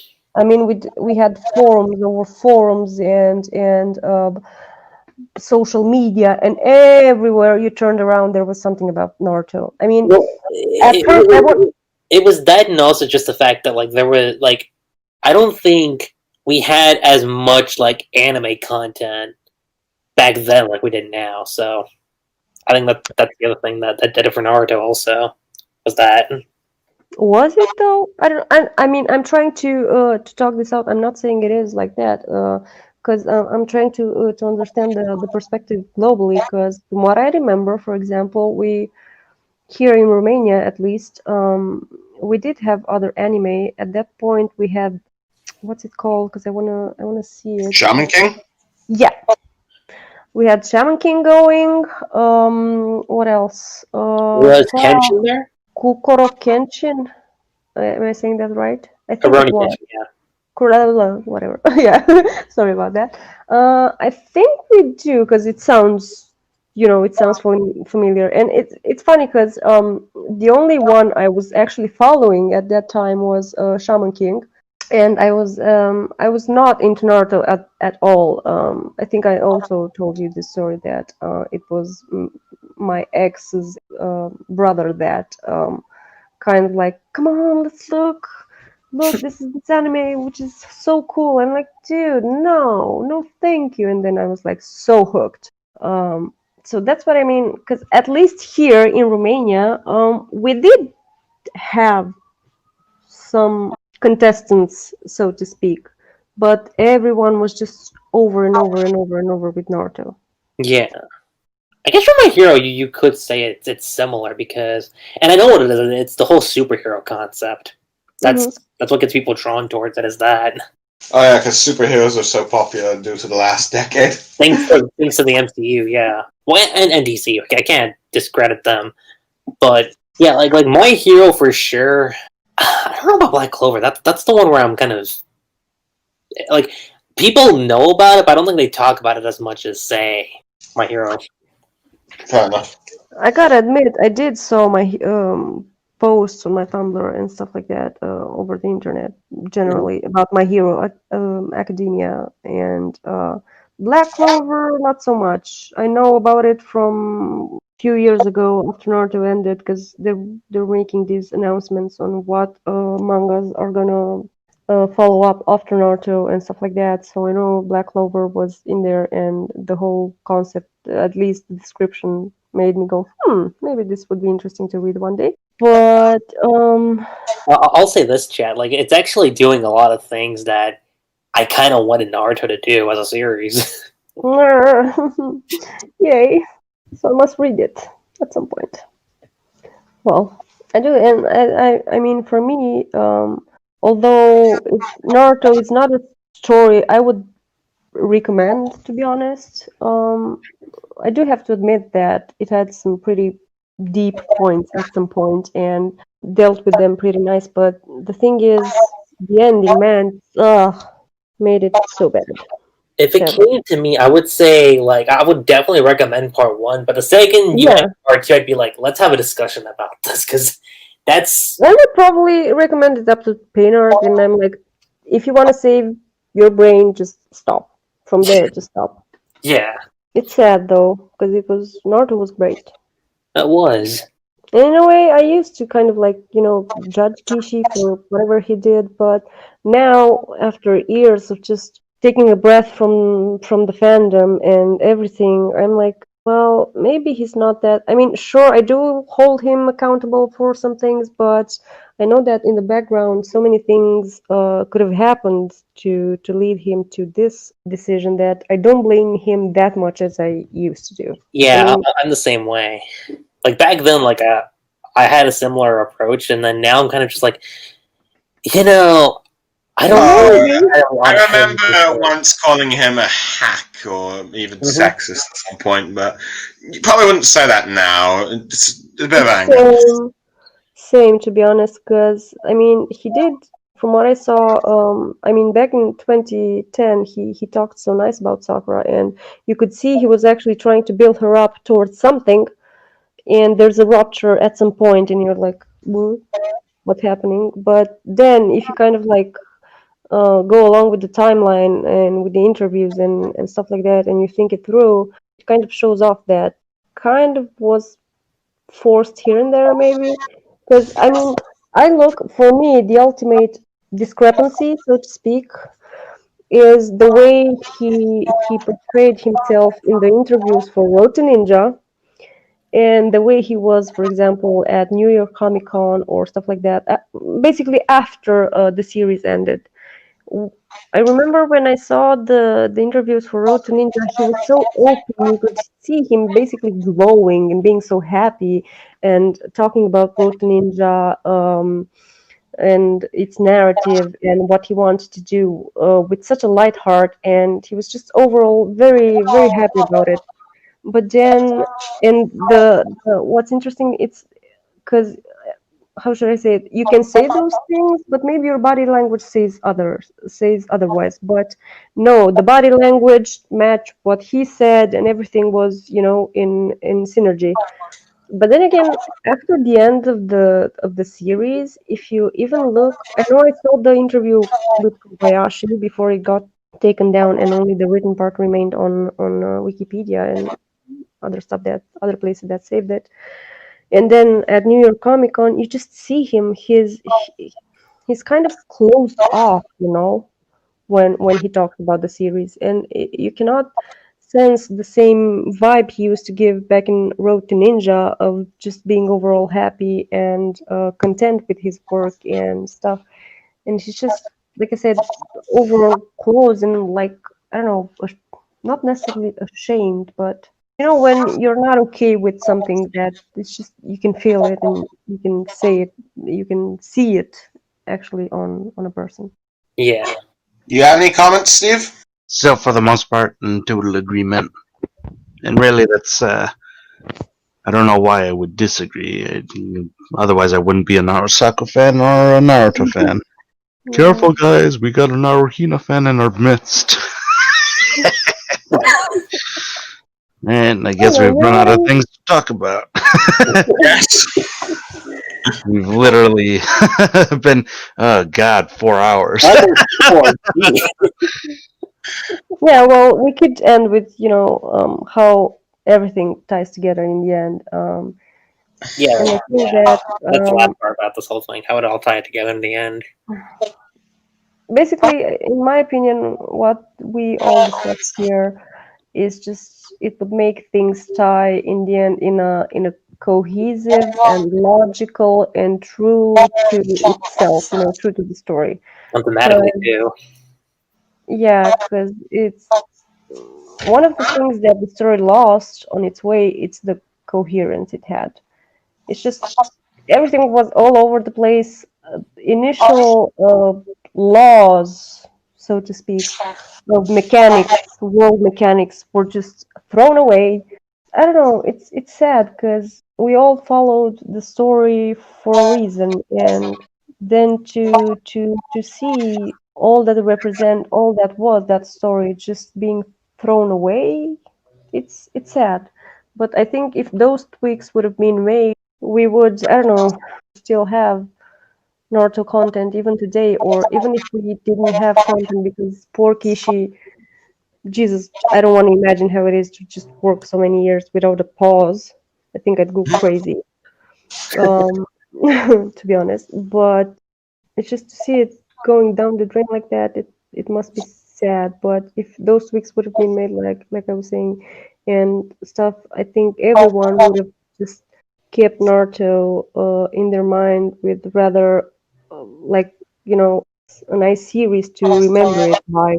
But instead we got this, which is sad because the story was used to be, I mean, once really really great. I don't think there's any other or better way to put it than that. Yeah, I just have to agree. And I mean, I know Samurai I canceled early in the year, and I do feel bad for Kishi because he didn't get a chance to like actually tell the story His story. entirety. Uh-huh. But if it comes to whatever you do next, which I'm gonna take a guess that he might make a comeback. I hope it works well. Yeah, me too. I mean, and I hope at least this time he gets to just tell his story rather than letting it be so much influenced about Jesus from outside sources. In the end, I mean, we're talking about and that was my whole problem with the ending. We're talking about a piece of fiction of media that influences dozens of people. I mean, the whole globe, for God's sake. And you gotta kind of be careful about what you want to say. Of course, you don't have to, in my opinion, you don't have to just go on the other extreme to just do whatever you want. But I think you have to do it in a responsible way. Tell your story. Don't be afraid to tell what's on your mind. But at the same time, if just if people come and criticize it, and it's kind of, I don't know, it's a duty of yours to just educate your audience, so to speak, in terms of your story. And I think that's what Kishi kind of didn't do. He was a writer that just had this great story. It was his first story. He didn't kind of had the experience of how to deal with everything, and at times from the interviews and from what I saw, sometimes he gave me off the vibe like he's a bit, how should afraid or reserved. I don't know the correct word right now, to kind of actually speak his mind. Dude, no, do it. You know, you don't have to fear the fans because the fans gotta deal with it. It's not like we can do something to him. He's continents away from us. Yeah, he can receive letters, but that's about it. Yeah, like this is the advice I give a lot of people. If you want to write a story, like write it because it's something you want to tell. Don't write it because Exactly. of what other people think the story should be. It's not their story, it's your story. Exactly. You should let them tell the stories. I mean, that's why I have so many fan fictions. That's why I'm planning to, write my story. Because okay, I didn't like what Kishu did, but okay, it's his choice in the end. It's nothing I can do about it. Exactly. I'm not gonna support the series, and that's it. But other than that, I cannot do anything about it. Other than, of course, writing my own version of what I think it could have been, or should have been, or whatever. But that's where my power, so to speak, stops. I totally agree. And with saying that, guys, wow, we're closing in at 4 hours. Jeez. Yeah. Well, you did say this is how long you expected the podcast to be, Lucky Chi. I did expect it to last that long, but I was expecting it to be along with the other guys here. I can't imagine how long that would have been too. Probably, let's just probably be glad they went. Otherwise, it'd have been probably around midnight between me and Chat. Well, it probably is midnight for her right now. Yeah, it's 20 minutes close to midnight. Okay. But it's okay. No worries. Mm-hmm. I enjoyed it. Yeah, so did I. And I as well. It was definitely a lot of fun, like it's been every year. And I should say this because James, For Life, and Long Reader weren't able to be on this podcast for the first time. Gonna have another follow-up podcast to this with those guys just because they didn't get a chance to have their turn. And as far as what the topics will be for next year, Who cares? You've got a year to think about it. I've got I've got some time. I've got a lot of time, so just be on the lookout as to what can that be, because you'll never know what it is. Maybe it's fillers, like what 4Life's been asking for. Anyway, I think we could do. One of the things it would be interesting to talk about from my point of view is the reception Naruto had from all points of view. ooh, Okay. Because we gotta admit the reason that it had so much popularity was because each of us saw the story in their own kind of way, and it's interesting to see these perspectives, and how Naruto was received and perceived by everyone. Of course, we would be a bit subjective since we're Naruto fans, but it's interesting to at least debate about it. I'd say. yeah. But And with that being said, you guys, that is pretty much it. Chad, Blue Star, Steve, it was really great to have you guys on board again for a Naruto anniversary podcast. Yeah. Thank you for having us. It's Yeah, really nice. it's been a pleasure as always. Lucky. Oops, sorry, I interrupted you, chat. Okay. And make sure you properly shame the others for not being here, even though it was completely out of their control. Yeah. But yeah. Anyway, thanks guys for having me. It's really always a pleasure to be talking with you about Naruto because, well, as I said in my introduction, like it or not, I'm a little bit of Naruto addict, I guess. And it is a story that did impact my life a lot, even if at some point I was swearing at Gishi for his choices. But years later, that perspective has changed, and I'm just overall glad that I could meet everyone, basically, and form these nice friendships. I suppose I'm a bit the same. Die Hard Naruto, heck, it was my second favorite franchise behind Star Wars at the time, as you could probably tell by my avatar, but hey. But yeah. So, granted, it was probably the first time I've experienced a bad ending. Felt like massive betrayal. In many ways, I understood how a lot of fans from other franchises finally felt and all that stuff. Really mad at Kishi, but now I suppose I'm still upset with him. I'm not as angry as I You're was. more down. Oh, for sure. Perhaps my anger is more directed around editorial and studio. Let's see, studio interferences and stuff. So, heck, because it seems like he clearly wants to tell a different story. I would say this: if any of you have any of the interviews or images or stuff like that from previous thing that confirms some of the stuff we say, show us the links to them and those stuff, and we'll be able to talk more about it and all that stuff for future podcasts. Maybe someday I'll have time to just go over some old links and try to find them back with Wayback Machine. Maybe. Anyway, BlueStarSaber, signing off. kmnjh, also known as Steve. Well, everyone, it was Chatte here. Really nice talking for and to you. And see you around on the next podcast. Bye. Bye. I'm Lucky Chi, and I will catch you guys probably in the next month. Peace. Peace out.